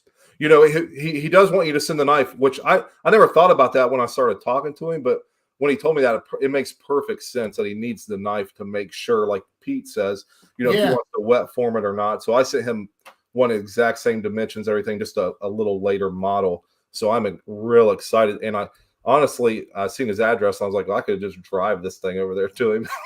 That's right. You live close by to him, right? Well, I think it's like 90 minutes, but we go that way for the vet. Our vet is an hour between me and Jo, so we're constantly we'll go 90 minutes to go to a damn flea market or estate sale. So that ain't nothing for us. It's all flat and straight. Right. That's fantastic. You're that close there. You got that's awesome, man. That's good. Yeah. So I just want to tell anyone on here, if you're looking for something like that, reach out to Jo, and he'll very good communication, tells you exactly your choices and everything. And he's got a website with some examples on there. So he'll point you to that website and make sure that you kind of pick out kind of what you want. So it's a very great communication. You couldn't ask for anything more. So I also got Pete on solo. So I'm dumb and I'm trying to direct this thing. You're absolutely right, and I second. I second that. He's a great guy. He gets back to you, and he's just a fantastic guy in the community. Everybody knows he is. All these guys here in the chat that I'm looking at, every one of them, they're all fantastic guys, all fantastic people, man. Yeah. Really. It really something we talk about all the time. This knife community is just, I say it all the time, it's great. Yes. You're about it. Everyone is so nice and just it's just a great community to be, a part of, Big time. I see David Curley still hanging in here. Oh yeah. Let's see. David, he said he's got to go. He says everyone have a good night. But we have a question on the screen. Yeah. I do not own an Arnaud Bernard knife. I do not own one. Do you, Pete? I don't either. No, I do not own one. I know of them. I know what they are, but I don't own one. What about you, Boston? I do not. No, not as of yet. Nope. Yep, I don't either.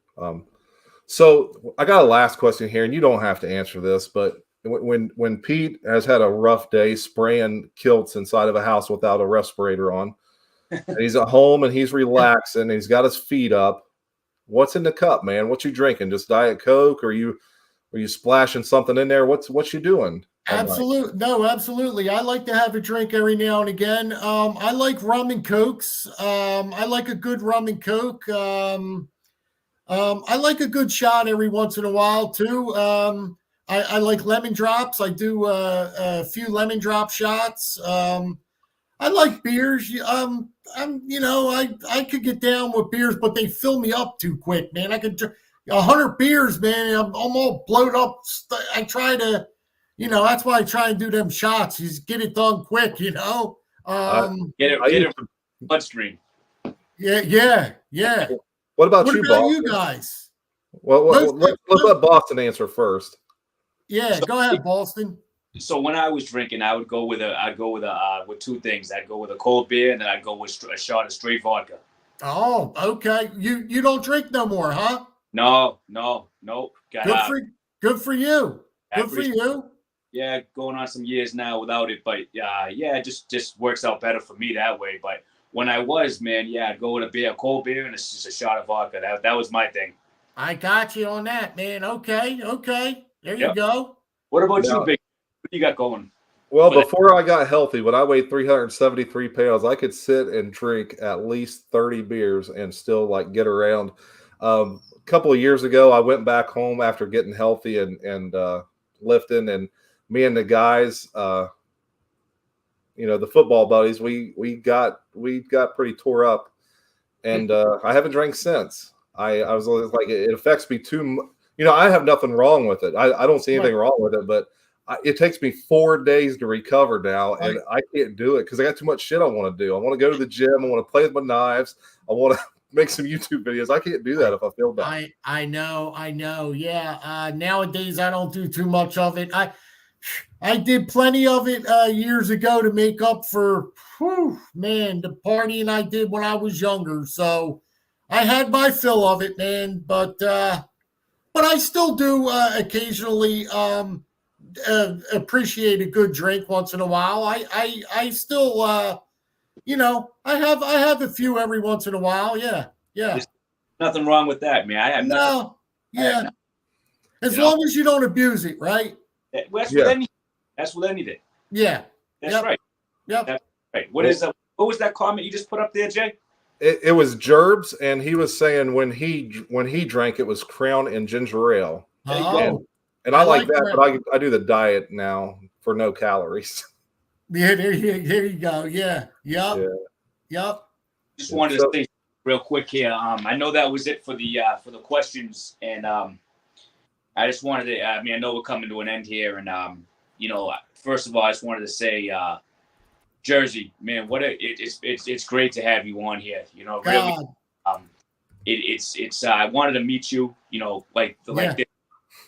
I watch videos, man, and you really do. You have an incredible collection. And it's just great having you here. When me and Big J started this live, this live here, you were the first one we thought of. We're like, man, we got Jersey on here, and Jay was talking about it, and I just want to say thank you, for coming on. I'm not saying this over. I just wanted to say that though. Thank you so much. Boston, I got to tell you, buddy. After just knowing you guys, you and Jay for this short amount of time, the pleasure is really all mine. I tell you, it seemed, I don't know. I was talking to my wife about it, and we've just met just recently, and we just had a relationship that just clicked, and it just went that quick. Like, I think we're all close to the same age, and I think we share a lot of the same similarities. I think the three of us have a lot in common. I can't explain it, but the pleasure is all mine. I'm so glad that I met Jay and you, Boston. You seem like a great guy, and the feelings are mutual for me, man. I'm just appreciative. Yeah. Thank you so much for coming on, Jersey. I mean, it's awesome to have you here. So I thank you guys so much, man. And before we do leave, I have something to show Big J if he wants to see a Bark River knife. Let's I was see. holding back all this time. Well, I gotta get my drawer ready. Hold on. Yeah. and while doing that, Jersey, I also wanted to see one more thing. I wanted to see the new buck knife that you have. If you have it. Absolutely. Here's the sheath for the good old Bark River. Jay knows what they look like. Oh yeah. So that's that. And the knife itself isn't. I mean, I just love it, but it's not that special, Jay. This is the Highland Special. Okay. I like that. I'm gonna solo you real quick. It's got the black micarta. It's got A2. What is it? A2 tool steel. Yep. And it's just a basic simple knife. But you know something?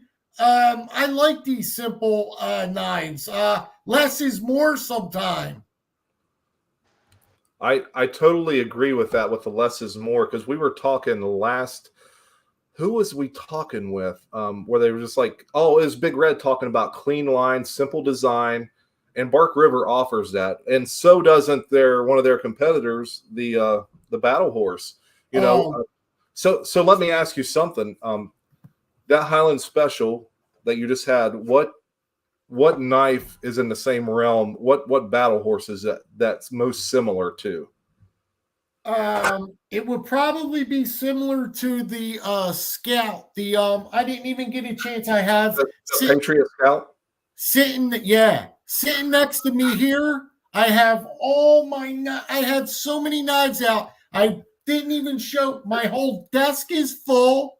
The floor next to me, because I didn't know what you guys were going to want to see, is completely full.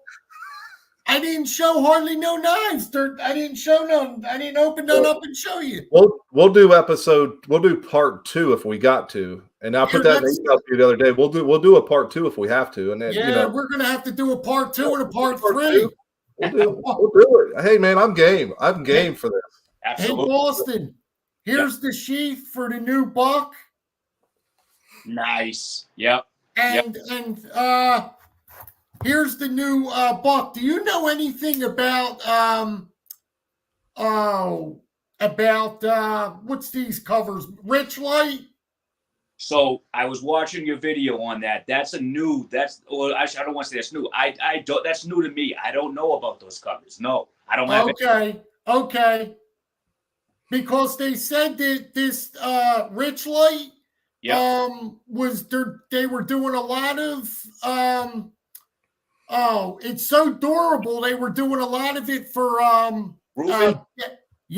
Decks on houses. Okay. And that's what I thought you were saying. Yeah. A lot of building materials. It's mostly made out of, believe it or not, I think paper, compressed paper, and a bunch of other stuff. Man, I'm telling you, I love that, and I love the drop point on that. Yeah. But stronger too. You know, the drop point is just you get that stronger tip on it and everything. That's a beautiful, beautiful knife right there, Jay. Yeah, thank you. It's probably it's going to be a treasure of mine. One of the pieces that's going to be a treasure in the collection. You know. I love it, and I love that handle material. From what I can see on your video and from here, man, that is a beautiful. In your video, it's real clear, that handle material, and I love it. Yeah, thank you. Now, Michael Morgan said they're using that in countertops because it's antimicrobial. So, okay. They're using it for that as well. So, yeah. Thank you very much, Michael, for. Yeah, I appreciate that, Michael. Thanks for the info. Yeah. So, now I picked up I haven't showed anything. Now, No, you haven't. Tim Whitler from Big Red. This is my first Rough Rider Reserve. Oh yeah. I was very impressed with it. And I never realized how big it was going to be. And I made a video of this last night. Now, I was dog tired last night trying to make videos. But, I mean, this thing, for what I paid for it, Thrifty. I couldn't believe how big it was. I mean, oh, that is a big. Jake, solo win. Okay, give me just a second here. There you go. Man, look at the back springs. Wow. Now, this is a Rough Rider. This was probably, designed by the Andy Armstrong. Am I correct with that, Pete? Yes, you are. Yes, Okay. you are. So, I mean, and I did a video. It'll be out probably next Thursday on this. But look at this. Look at this blade. Unreal, right? Nice big spear blade on that, man. Yeah, and that's what I called it in the video. But then I started calling it elephant's tooth because it was so big. But yeah. But I'm pretty impressed with it, you know, for it being my first one that I've received. And like I said, I was just on the way over to the vet watching. Like, I'll be in the car, you know, and I'll just watch videos as I'm driving. You know, I'm driving down the road. I don't have my phone in my hand, but my wife's, you know, she's into her shows or whatever. So I just was watching Big Red and watched his. Let me ask you this, Jay. Yeah. How do you compare those Rough Rider? Now that you have a Rough Rider Reserve in your hand, how do you compare them with the quality as with Rosecraft blades? Good question. Honestly, I think it's exactly the same. I'm going to be honest with you. I think that they're probably made in the same. I would guess they're made in the same factory. Yeah. I would guess, but I'm kind of dumb. But I don't know where. Yeah, no, I don't know where they're made or who, you know, but what factory they're made in. But when I feel one of those Rosecraft knives, I immediately think of the Rough Rider Reserve knives. And same quality. They're roughly the same price, aren't they? Too. I think so. I believe they are. The Rosecrafts are. Well, if you use a discount code, which I always do, I mean, you're getting them for $35 to $42 to your door, I believe. Yeah. No, I don't have any Rough Riders yet. And someone told me, because I was telling you guys earlier, but I wanted to check out some more Bible patterns, right? It was was it JR? Yeah, JR said he goes try out the Rough Rider Reserve or the Rough Rider. He goes, they have some great Bible patterns. And look at that screen right now. What Tony put. I would like to get the Rough Rider Reserve Barlow one. Right there he is, right there. Yeah, that's a good one. That's a good knife. I like that Rough Rider Barlow one. It's a good knife. It's a good one. Yeah, I don't have any Rough Riders yet, but I think it's between that and a couple others I want to go through for my Barlow knife there.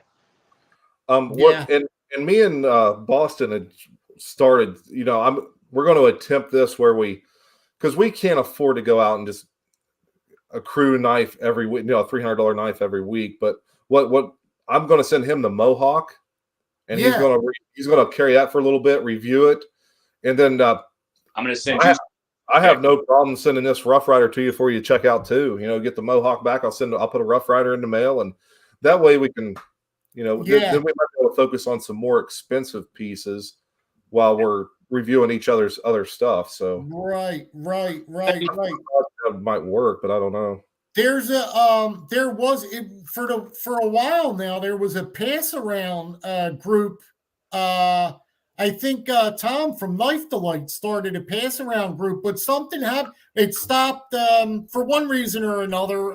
It stopped, but we were doing the pass around group for a while there. He actually sent me the electrician's knife, and I sent that. That's in the mail with the Mohawk in the same box to go to Boston right now. Oh, but okay. It's an electrician's knife.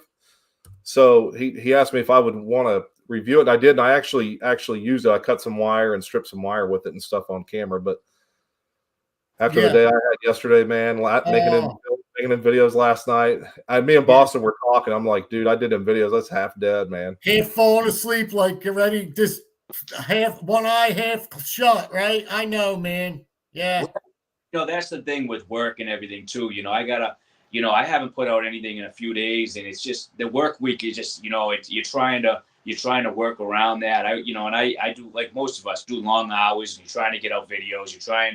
I haven't been able to get out anything in a couple of days, but you know, there'll be something out. But yeah, it's just hard to try to work around everything too. It's not easy. Yeah, you know? It is. Yes, it is. And then you were just talking about Jersey, the pass around knife there. You know what happened? I think you're talking about is Tom from Knife Delights. He actually just did a giveaway with a knife. It was the I'm trying to think of the name. It's like the first name on like the You're first. right. It was the first knife, the first pass around knife, but it's slipping me the name of that knife now. But yes, you're right. You're absolutely right, Boston. Yeah. Yep. Yeah. First Bowie or something. It was a little fold. It was a little Stockman, wasn't it? Well, he did that, but he also did the Bowie pass around. There was a Bowie knife, and he just gave that away. Giveaway. It went all around. Yes, that's right. Yes. Yeah. And I think Jo made the sheath for that, right? Yes. Yep. Here we are. This whole thing's been about Jo and Pete. Yeah. Jo and Pete special. J.O.'s, I'll tell you, man, and when you get something like J.O. gives you flight tags with your initials on them, and you know, he makes leather products for a bunch of people. He doesn't charge you hardly nothing, and the guy is just genuine. You know what I mean? There's nothing, I don't want to use certain words, you know, I don't want to use phony I'm just saying you could tell he's a good guy. You know what I mean? He's not acting or he's not putting on a show for anyone. You get what you get with him, you know? And I appreciate him. He's a good guy. I was absolutely floored when he told me the price. I was expecting 3 times as much as what he told me.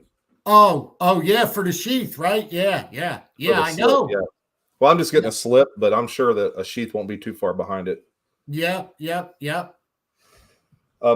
you had any? Now you were talking on a video or something. Again, I watch your stuff. Yeah. Or maybe you were making a comment about a sheath, and you were like, "Hey, a custom sheath like that is going to be." Blah blah blah, and I chimed in too. It's like, yeah, I got one before, and I know, yeah. But have you had any custom bigger sheaths like this made before? Oh, what is that you have? Well, it's just a sheath. I bought this piece of crap tack. I don't know if you know about the Ontario Tack One. Yeah. I got this off the old flea market guy out there. For a pretty good deal. I was just looking at the Ontario 7 or the 6 rather, the Rat 6 I want to pick up.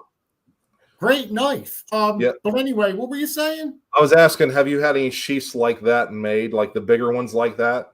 I have not, Jay. No, I haven't had them. You were dead on with the prices you were telling that guy, because yeah, and that was probably 2 years ago I had that made, so the prices are even more now. So. But what about you, Boston? As far as sheaths go? Bigger sheaths like that, like I just showed. Have you had anything like that made in the past before? No, so I haven't had anything made like that in the past. I do love that type of stuff, though. So like what you just showed, I love that, man. And that's something that I want to talk to J.O. about. What I want to do first is I want to have him make me something for the Stockman, for the Buck 301 Stockman. You know, that's a great little carry. I want to have, so yeah, see if you can do something like that. And then I want to, you know, see what he has for larger sheaths as well, what he can do. And I've seen his work, man, and his work is great. You know, and I trust his work 100% just from what I've already seen, from what guys say about him. I trusted it 100%. He gave me so many options. J.O. gave me so many options in the email. I don't even know where to. I'm like, man, he's like, you can do this, you can create this. So I got it now. I'm writing down a piece of paper of what I want to make, how I want it to be made. Oh, that's. I was going to say, Thrifty came in and said the first Tom pass around was a marbles canoe for Pete. I just read that. Yeah, that's true. Yep. Now my computer's going to die here. I got to figure out how to plug this thing in. My wife I think that everything's downstairs with the connection. It says it's going to shut off soon. battery, Steve. It's run on and grab low. it. If you want to stay on here, run and grab it. Me and Boston can keep these people entertained if you want. All right. Where the heck? All right, hang on, guys. All right, what I'm going to do is I'm going to ask Boston right now to show us his favorite buck fixed blade. Hey, Trisha. I'm gonna have to go with. Do you have a plug-in thing? I'm gonna have to go with right here. This is the one. It's going dead. Where the hell is it? I love this. No, I'm on a live chat now. Great knife. The 119 stacked leather handle. You guys can see that stacked leather right there. Oh yeah. I had to mute Pete's mic because he was talking, so it's cutting your voice out. So if you may want to start over. Sorry about that. That's okay. Just starts at what now is all right? Yeah. So this is the 119 with the stacked leather handle, man. This is the 119 Brahma. This is a great fixed blade. Another one here. This is the 822. Really nice fixed blade from Buck. And then, of course, the 120 General that you guys have seen that. But I would say this one here, though, the 119 Brahma. Oh yeah, it's and like I told you last week, I was very surprised about how a stacked leather sheath feels in your hand. I never owned one before, and I bought a Marbles. Again, I got a smoking deal like I always do, but I got that Marbles, and man, I was so surprised on how comfortable a stacked leather handle is. Man, I honestly couldn't believe it. Oh yeah. I'll tell you right now, the stacked leather 119 is a lot more comfortable, I feel like, than the 119 with the fenella handle. Yeah. That's Look nice. Look at that pommel. For the age of this knife, to have that pommel in that good a shape. Oh, that's boy. I'm getting excited looking at my knives. That's a beautiful knife right there. You want to see something? I actually got this knife. Jay, you know that shop I talk about a lot, the one where I get a lot of my buck knives. Yes. That you're kind of like you go there and I go to the flea market guy, and it's kind of the same deal. Yeah. They had this Marbles here, right? And yeah. This is a MR129. Show you real quick. Comes in the sheath here. I'm gonna solo you real quick. Look, just your Velcro sheath here, very simple. And this is a Marbles that 129. Oh, it's like a folding hunter. It is like a folded hunter. It also has, so here's your nice. You got that there. Really nice. Oh, yeah. Your other blade here. It says Marbles on there. Oh, that's a Marbles knife? Yeah. Man, I thought that was. Oh, that's beautiful. I was lucky enough to get this. I was just saying, I have a store that I go to get a lot of my buck knives, and he had this one brand new in the box. It really is a beautiful. Oh my God! Wait, that's it. What year is that from? Do you know the year? I'm not sure. Jersey. I don't know. Like I said, this was just at this. It was at the store, man. Yeah. For the size of the knife, that it's really a big knife. I mean, look at the spring. Oh yeah, the springs on it. Oh yeah. There's not one gap that you will find in there. And then, when you look at the snap on that, I mean, look at that. Man, that's a nice piece, man. Marbles made a nice knife. A few years back, they made a quality knife.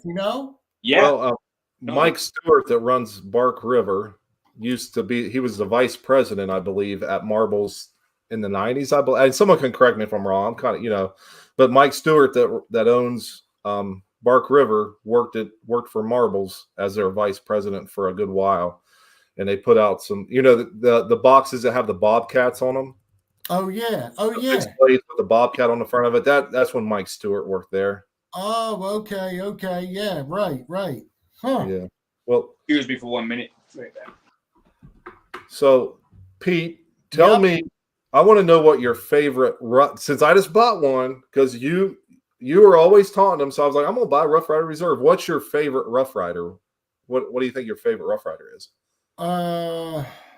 The Rough Rider, you mean Rough Rider Reserve or Rough Riders in general? Regular, just in general. Which one's your favorite?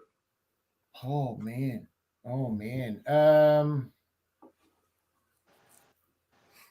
My Copperheads, all my Copperheads. I've got a large collection of my Rough Rider Copperheads. And saying that, I am a huge Rough Rider collector, believe it or not, Jay. I know you are. I mean, you might think that I got some, which I do have some nicer pieces, but I'll tell you, I appreciate Rough Rider knives for the value of them and what you pay for them. Yeah. I'm all about them Rough Riders, Jay. Well, it's just like Rosecraft. I mean, Rosecrafts are like the regular Rough Riders are very affordable. Where Rosecraft, you got to get into it for like $35 to $42. Where some Rough Riders, you can get into those for teens sometime, right? Yeah, oh yeah. They're extremely affordable. Yeah, man. Yes, very affordable. Yep. Now, Tom says he's got to run. I want to thank Tom very much because he sent me that electrician's knife and is always giving me very positive feedback. So, Tom at Knife Delights, I want to thank you for being such a great guy out there. Tom, and thank you for your support. Yes. Tom is a great guy. I can't speak highly enough of Tom. He really he's a fantastic, he's a great guy. I mean, Tom, he's well loved in the community. There's no other way to put it. Everybody loves Tom. Yeah, now, we love you, Tom. now look at this question on the screen. Do you have that one, the Angry Watermelon? I do not. I never picked one of those little Angry Watermelons up. That's one that I do not have. Yep, I don't have one. No. And Thrifty is saying this. I'm gonna put it on the screen as well. Thrifty is the man. Thrifty helped with getting the single blade copperhead in pearl. Jersey likes that. Yeah, I do. Yes, I do. Thrifty knows me. He's another fantastic guy that I talk. We have very similar taste in cutlery. He's a great guy, another great guy in the community.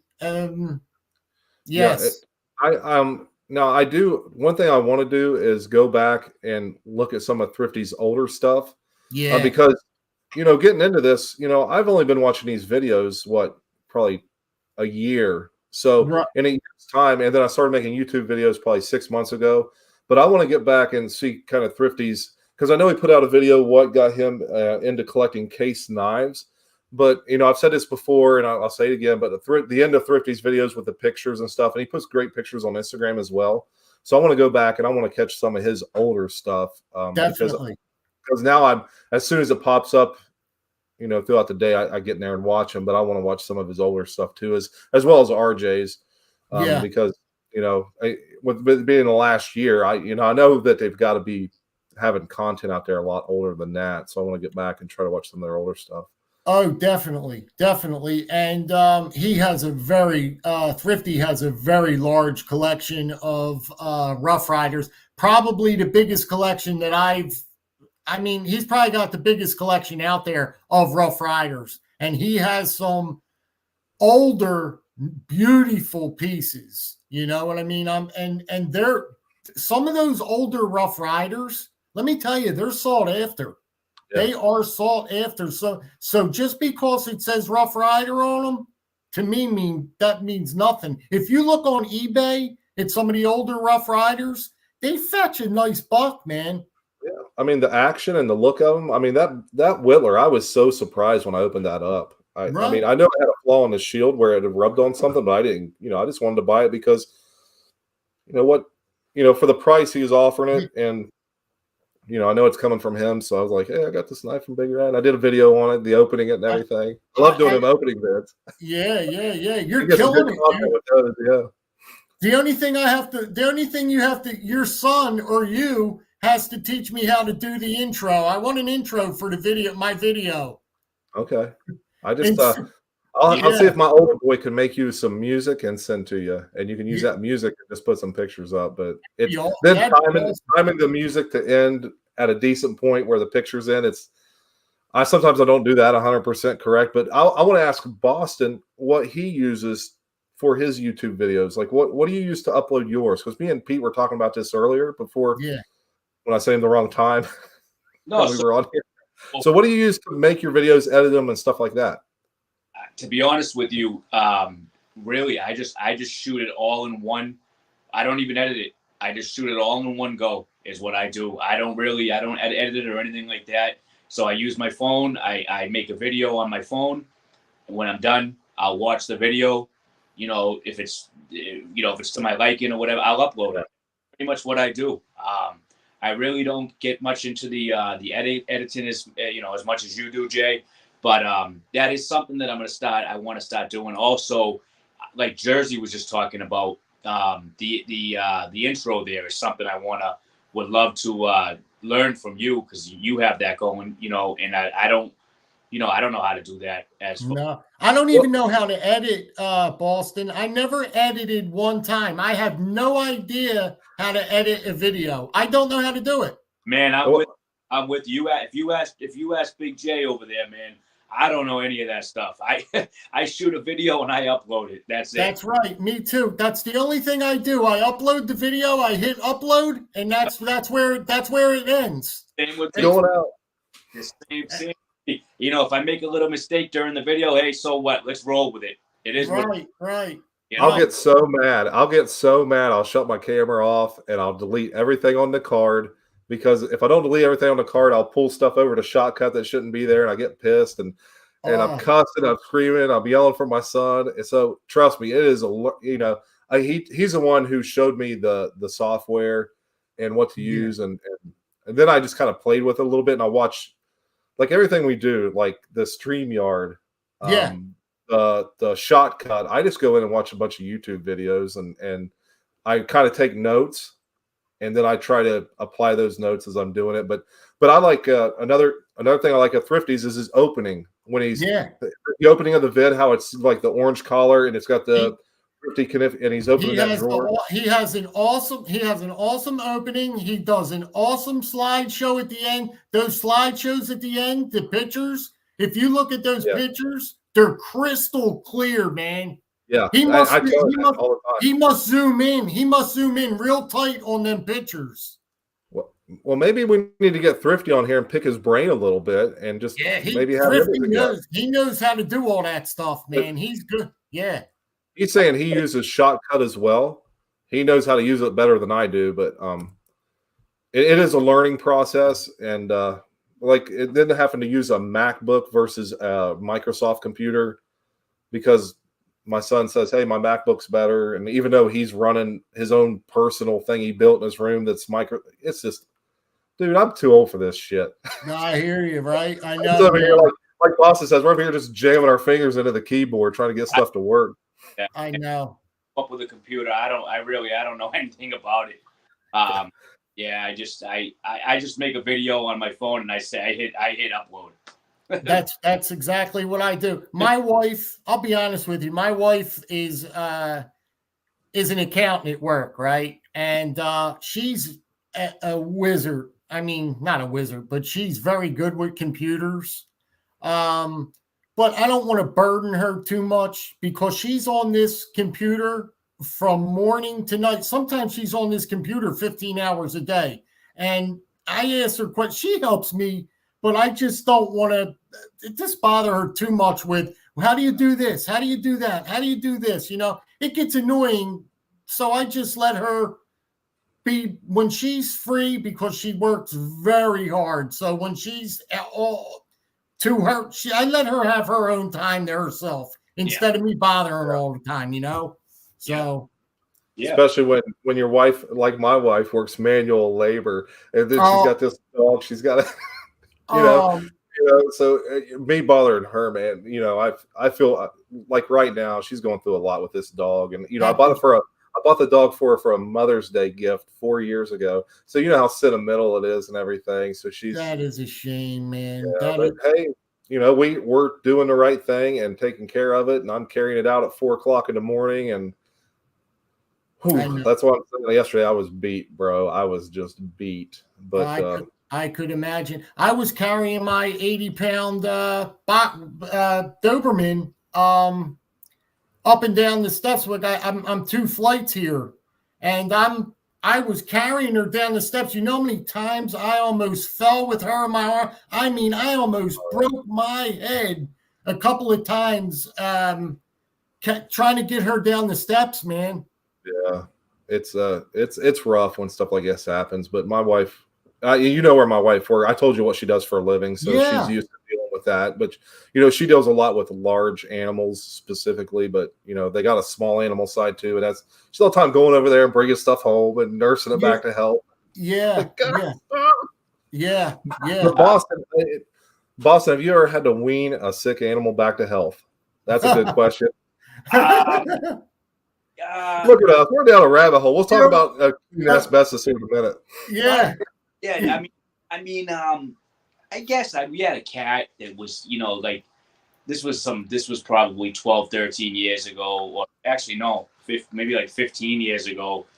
And my daughter she was just born. We had a cat that, it was sick. We just had we kind of winged it, looking it up online, I guess, a little bit, and try to nurse it back to health, and it worked. And, but not to the extent that I think that you're talking about with your dog. Yeah, dude, she'll try to save a chicken and bring it in here to the garage and put it in its own little container, and dude, she goes above and beyond, man.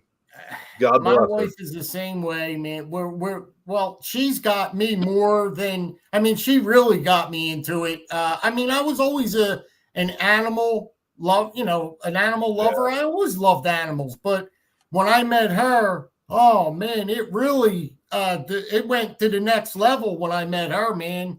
Can I ask you? Let me ask you a personal question. Since we're trying to get to know Jersey Knife Guy a little better, how long have you been married to your wife? I've been. I'm sorry I'll clarify something. I'm not married. Okay. I always think of myself as married because I'm 23 years with the same woman. But we are not married. We do not have children. I do not have children. And it was just one of those things that it was never in the cards for us personally. Again, I'll strike on her career, and she is still going to school to better herself at 50 years old. She has a very, very demanding job. She's the regional account manager for a very, very large outfit. She works for American Water. Do you know it's a very large water company? Yeah. And she runs that whole plant. Wow. Okay. Just about. And so for us to have children, she was always our lives were always so busy. Yeah. Honestly, we never had time. It just never happened. You know what I mean? My best friend was 43, and him and his wife were married since they were like 21, and they tried to have kids. No luck. And when he was 41, they had twins at 41 years old. And it just surprised. It just took him. Here they are, no kids all these years. He's able to hunt, fish, do whatever he wants. And then all of a sudden tied down to 2 twins. And when I was back, the last time I drank, I went to his house and we picked him up, and he said, "Look at this shit." Yeah, right. Watch what you wish for. He was just goofing, but still, he's like, "Look at this shit, Jay. I'm gonna be 60 years old chasing these 2 boys around. They're gonna be out drinking like we did when we were 18." Right. Absolutely. But I can tell you this much though right now. Just recently, within the past year, we're starting to crack down pretty heavy about her and I talking about getting married. Or at least I said, do you think that we ought to at least get married? You know what I mean? And she was like, "Yeah, I think we ought to do it. You know, Vegas trip. even if it's just a little chapel wedding, just to make everything official once and for all. I think we're going to go ahead and do it. Sometimes those are the best. Is just the small ones, man. Yeah. What me and my wife did, man. That's all you need. You know. How long are you married, Boston? So it's been 4 years now. Oh, okay. Yeah, our anniversary was just on the 2nd. So this couple of days. So it was actually March 2nd. Oh, good for you. 4 years. Yeah, but we had a small wedding. You don't really, I mean, there's nothing wrong with a big one, but sometimes the small ones is just all you need, you know. That's all you. A couple close friends, Boston. That's what makes it. Is the people that you're surrounded by. You know what I mean? That's what's important. That's what counts. Yeah, that's exactly it. I mean, that was important to us, and we were just a small little get together, and we're just as married as anybody else. Yeah. Now, I'm actually trying to find a picture because me and my wife got married when my oldest son was born. I was 21. I'm 46 now, so we've been 25 years. But we got married in front of my refrigerator in West. Really? I had a guy we went to school with. He was ordained, and I said, "Hey, I got a set of golf clubs you want. Come over, marry us, eat some cake afterwards."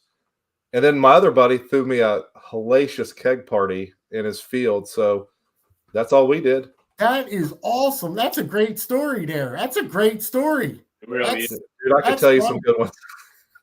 Hey man, that's cool. That's cool. So I'm the oldest guy out of the group here then, huh? You're 44? I'm 46. I'll be 47 in a couple days. Oh, I'm 50. What are you, Boston? I'll be 36. Really? Okay. Yep. Gotcha. Yep. Yeah, but you don't age yourself though. You still look like you're 25, Jersey.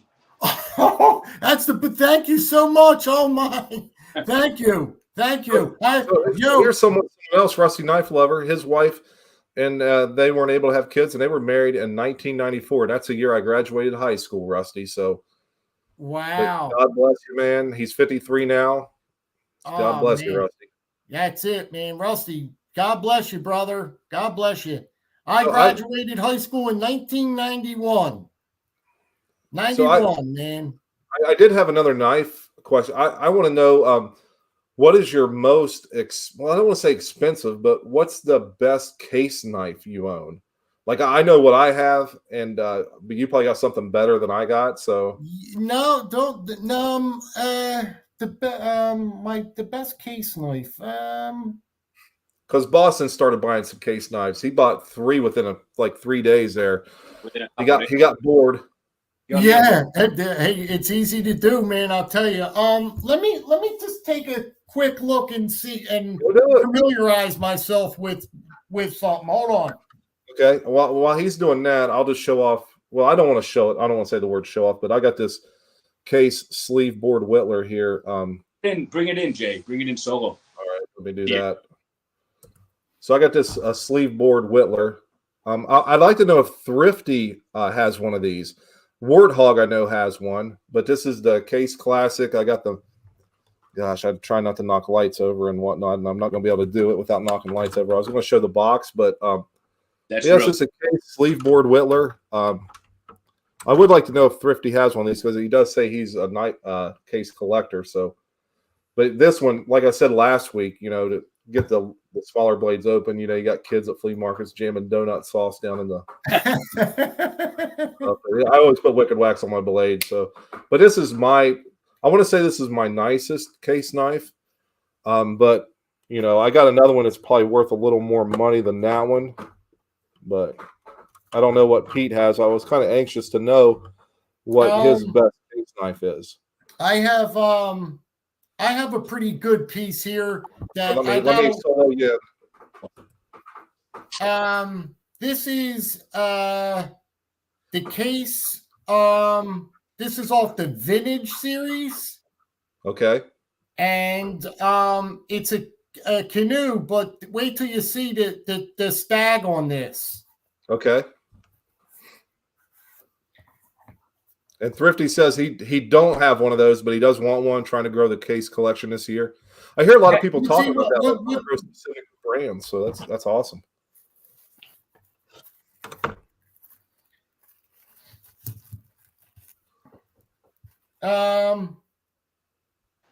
Then Mike Herrera says, I love my tribal lock and bone stag. I like bone stag too. I got that Barlow and bone stag I showed off last week. And I forgot even about having it until Boston was showing off his Barlows. Mark's always commenting. How you doing, Mark? So what you got there, Pete? What do you have there to show us?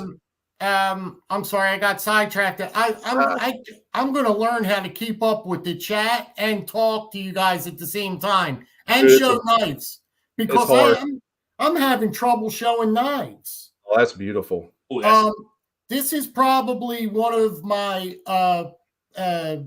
prize collections in my case inventory. This is the canoe, but what makes this one special is look at this. Look how thick that is. Look at them slabs. It's fat. Nice. Isn't it fat? That is nice. That's some fat stag right there. I'll tell you, man. And it's just the way I got two good pieces, man. Triple line bolsters. I love the triple lines on them. And just real quick, just for giggles, because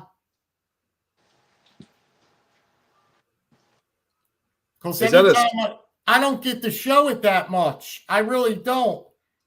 There it is. Is that a single spring or double spring? Double spring. Oh, wait. Yeah. No. That's a single spring. That is a single spring. Yeah. No, it's a double. It looks like double. Yeah, it looks like a double. I thought it was the liner. That's what was throwing me off. Yeah. It could be a liner. The only reason I asked because I got that Winchester canoe and it's a single spring, so opening both blades is kind of a nightmare and stuff like that. So. Oh yeah. Jersey, I actually got something for you I'd like to show you. Yeah. So I watched your video, and I know we were just talking about case knives. I'm going to go a little bit off topic here, but you just showed that stag, man. That stag's beautiful. Thank you. I watched your video on the 501 wire from Buck. Oh yeah, yeah. Now, what I wanted to show you is, you already know about that knife there, but here's a custom 501 with the stag. Oh man. Oh, is that beautiful. so? Oh, that's beautiful, man. Oh, it looks so different. Yeah, so because you were just showing the stag, I just wanted to kind of. But I love that stag. I love that. See how the white is on the ends? Yep. I love it. Man, there ain't nothing like stag though. That stuff is beautiful. Look at that. And then if you see it's kind of has some. It actually has some stag to it. I mean, it has beautiful. I mean, look at it. There's actually no gapping there, but it's not. Oh man, that's a heck of a piece, man. That is beautiful, man. Oh wow. What I wanted to do, right? And I'm debating. I was thinking to myself the other night, what I would really like to do. Yeah. I have the case for the 501. I mean, I'm sorry. For the 501 for this one here. What I was thinking about doing is starting to carry this in this sheath. And then I'm going back and forth and I'm saying, do I really want it? Because this has never been used. It's never been sharpened. It's never even cut a piece of paper. It's just in my collection. But what I was thinking about doing is I wanted to start carrying something that's just I mean, I'm sure you know what I mean. You know how you start thinking and you're like, I'd really like to carry that knife. I was thinking about carrying this. I got something to tell you that might help you along a little bit with what you're going through. Listen, you're not going to bring them with you, right? For number one. Number two, and I do it too. I'm guilty of it too. But they're not doing us any good sitting in a drawer. We spend all this money for these things just to sit in a drawer. Right. Even if you use that knife, even if you carry that knife and just use it lightly, don't kill it. Right. Don't beat the snot off it. Just enjoy it. Yeah. Cut a few things with it, light things, and enjoy it instead of it just sitting in the drawer. Right. Exactly. You don't have to kill that knife though. You know what I mean? You can enjoy it and just do your normal daily tasks. You don't have to baton through concrete with it. No. Exactly. Oh yeah. You're exactly. I'm sitting here the other day. I mean, right behind this, on the other side over there is where I have this is like my man cave, anyways. Like you were talking. But this is where I hang out. But I was sitting over there and I'm looking over at my collection, man, and I'm like, that 501 Squire right there, man. I love that knife. I'm like, I'm thinking about carrying it. I've had it now for about a year and a half, and like I said, it's never even cut a piece of paper. I say the same thing about knives that I have too, but I've been thinking about the same thing you were thinking about. I'm like, something? I'm going to start carrying these knives once in a while. And I talk to myself. I'm like, I could carry it, use it lightly. I don't have to destroy it, but I do want to appreciate it. You know what I mean? Yes. Hey, Jersey, we got a question on the screen for you. I've never heard of this one, these knives, but Mark Herrera's got a question on the screen for you. Okay. Pete, do you have a Manly Conrad? It's the big brother to the Wasp. I do not have one of those, Mark, but I always wanted to try out one of them. They look like they're fantastic pieces. They look really good, but no, I don't have one, Mark. And Tom's saying, check your damn Instagram, man. Check my Instagram. That's what Tom's saying. I don't know. He's probably I don't know what he's saying. I'm sorry about that, guys, with the Instagram, because sometimes I can't keep up with Facebook. I'm on Facebook, YouTube, and Instagram, and all three of them, I get lost sometimes through the day. Like, I don't know. Sometimes I'll go 2 and 3 days without checking my Instagram. I forget. Dude, I'm trying to get in the habit of taking I try to do at least one short a day. And I release it at lunchtime, and then during my afternoon break, I try to get that same short onto TikTok and Instagram. And I couldn't even do it yesterday because the storms were so bad here. It was pushing rain through Mason on the exterior walls of the building. So yeah, it was terrible here. It was bad here too. It rained here. We had heavy Boston winds. said you guys got snow. Boston, did you get snow? Man, we got like they were talking 13. I think we got like 14 inches up here, man. Wow. You got 14 inches of snow there, Boston? Whatever it was, yeah, because my wife was telling me last night, she's going, you know there's going to be a storm tomorrow? And I'm like, yeah, I heard something about it. I looked on the forecast. They're talking 13, 14 inches. I woke up this morning, man. It snowed all throughout the whole night, and then it snowed all day today, man. We got a bunch of snow up here. Holy smokes. And Tom is saying that Pete will be happy if he checks his Instagram. So it's probably something really good for you, Pete. Oh, man. Okay, Tommy. Okay, Tom, I'll check it, buddy. Thank you. I'll check it. Yeah, it was terrible here yesterday. I wanted to get that stinking knife mailed out to JO so bad yesterday. And I'm like, I'm not going to be able to take lunch. I'm going to be here till 4:30. I ain't going to get home till, because people are driving 20 mile an hour, even though it's there were cars in ditches, and I'm taking videos of them saying, hey, bud, you can't park there. Like it, oh, man. I'm an idiot, man. I send those videos to my mom. And Yeah. Oh, yeah. You're like the jokester, huh? You're a jokester. I guess. I don't know. I'm the same way. I'm the same way, though. I'm just a dummy, man. You got to have humor. You know what I mean? If you have a dry humor and you're not funny and you're not, you gotta take things nowadays with a grain of salt. You can't, you know what I mean? Yeah. I don't know. And I think it's important. Like I always call myself, hey, Jerry, you're just a big dumb goof, because it takes it all out of everyone else's breath when they try to make fun of you or something. And like they're saying, hey, you're benching wrong or something. Like, well, you come and do it. You post your video of you bench pressing, and then I might follow your advice a little bit. But, dude, I'll tell you what, man. I see you putting that weight up. I watch them. Like you watch my videos. I watch those videos. I watch all your videos, but I'm saying those weightlifting videos. Yeah, dude, you're putting up some serious weight, man. I used to do it back in the day, man. I need to get back into that, but man, you're throwing up some good weight, man. Yeah, I'd be proud of that. It kills my elbows and shit. Pounds. What's that? I said you're putting up almost 400, right? I think I got 370 the other night, but that was after I wore myself out pretty bad getting to that point. Like I'll do 315 for 8 reps, and to do 405, to do 405 pounds, you probably need to do 315 for 10 or 11, I would assume, somewhere in that area. Because after 300, it's 10 pounds per rep that you can add on. But honestly, if I can do 15 for more than 5 or 6 reps, I'm good with that.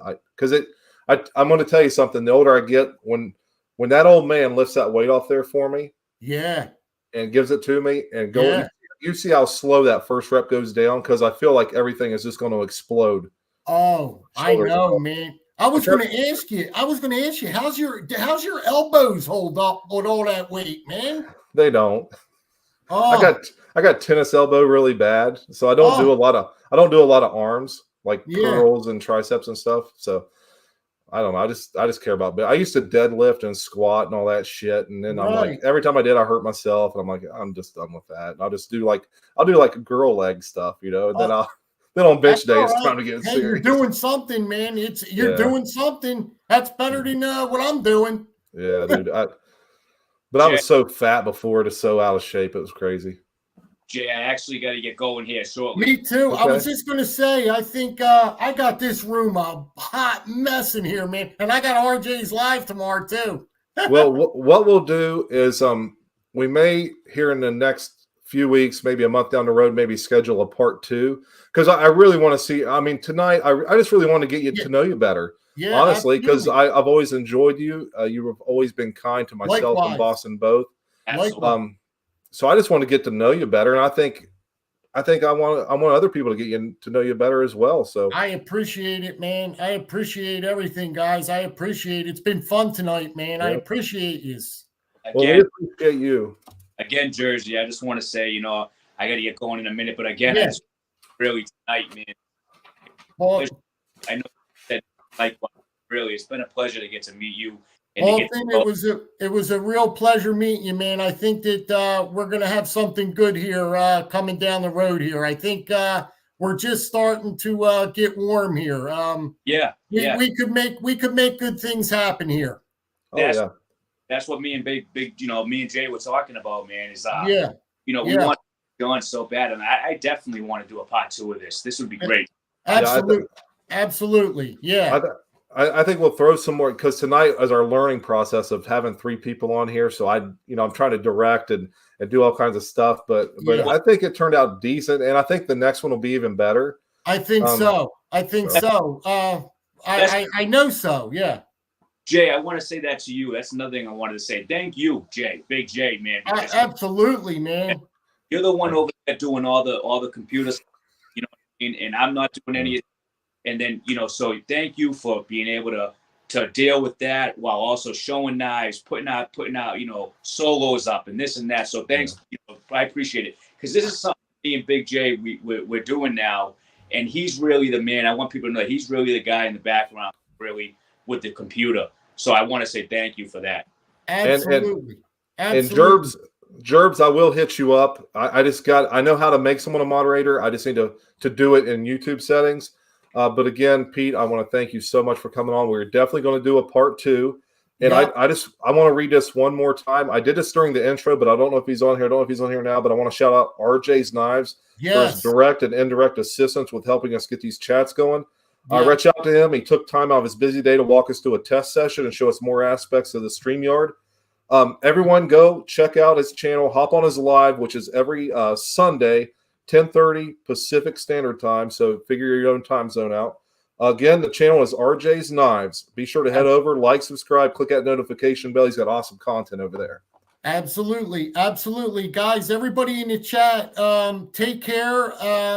Like I said, there's so much I want to say. Jay, thank you so much, man. You know what? For always your shout outs, giving me and boosting me up and really get me out there. And you've also been just, you and Boston have been so supportive of me. And I appreciate it, man. And we'll get together. You know, we'll have a good time tomorrow and all. We're just getting started, guys. Yeah, we'll schedule part 2, so everyone be prepared for that because it'll be a hoot. Oh, good night, Thrifty. I see Thrifty, Tom, BC, Jerb, Sean. You guys all have a fantastic night, man. All right, you guys have a good one. Don't forget to like and subscribe to all of our channels. You got it, man. You guys take care. All right.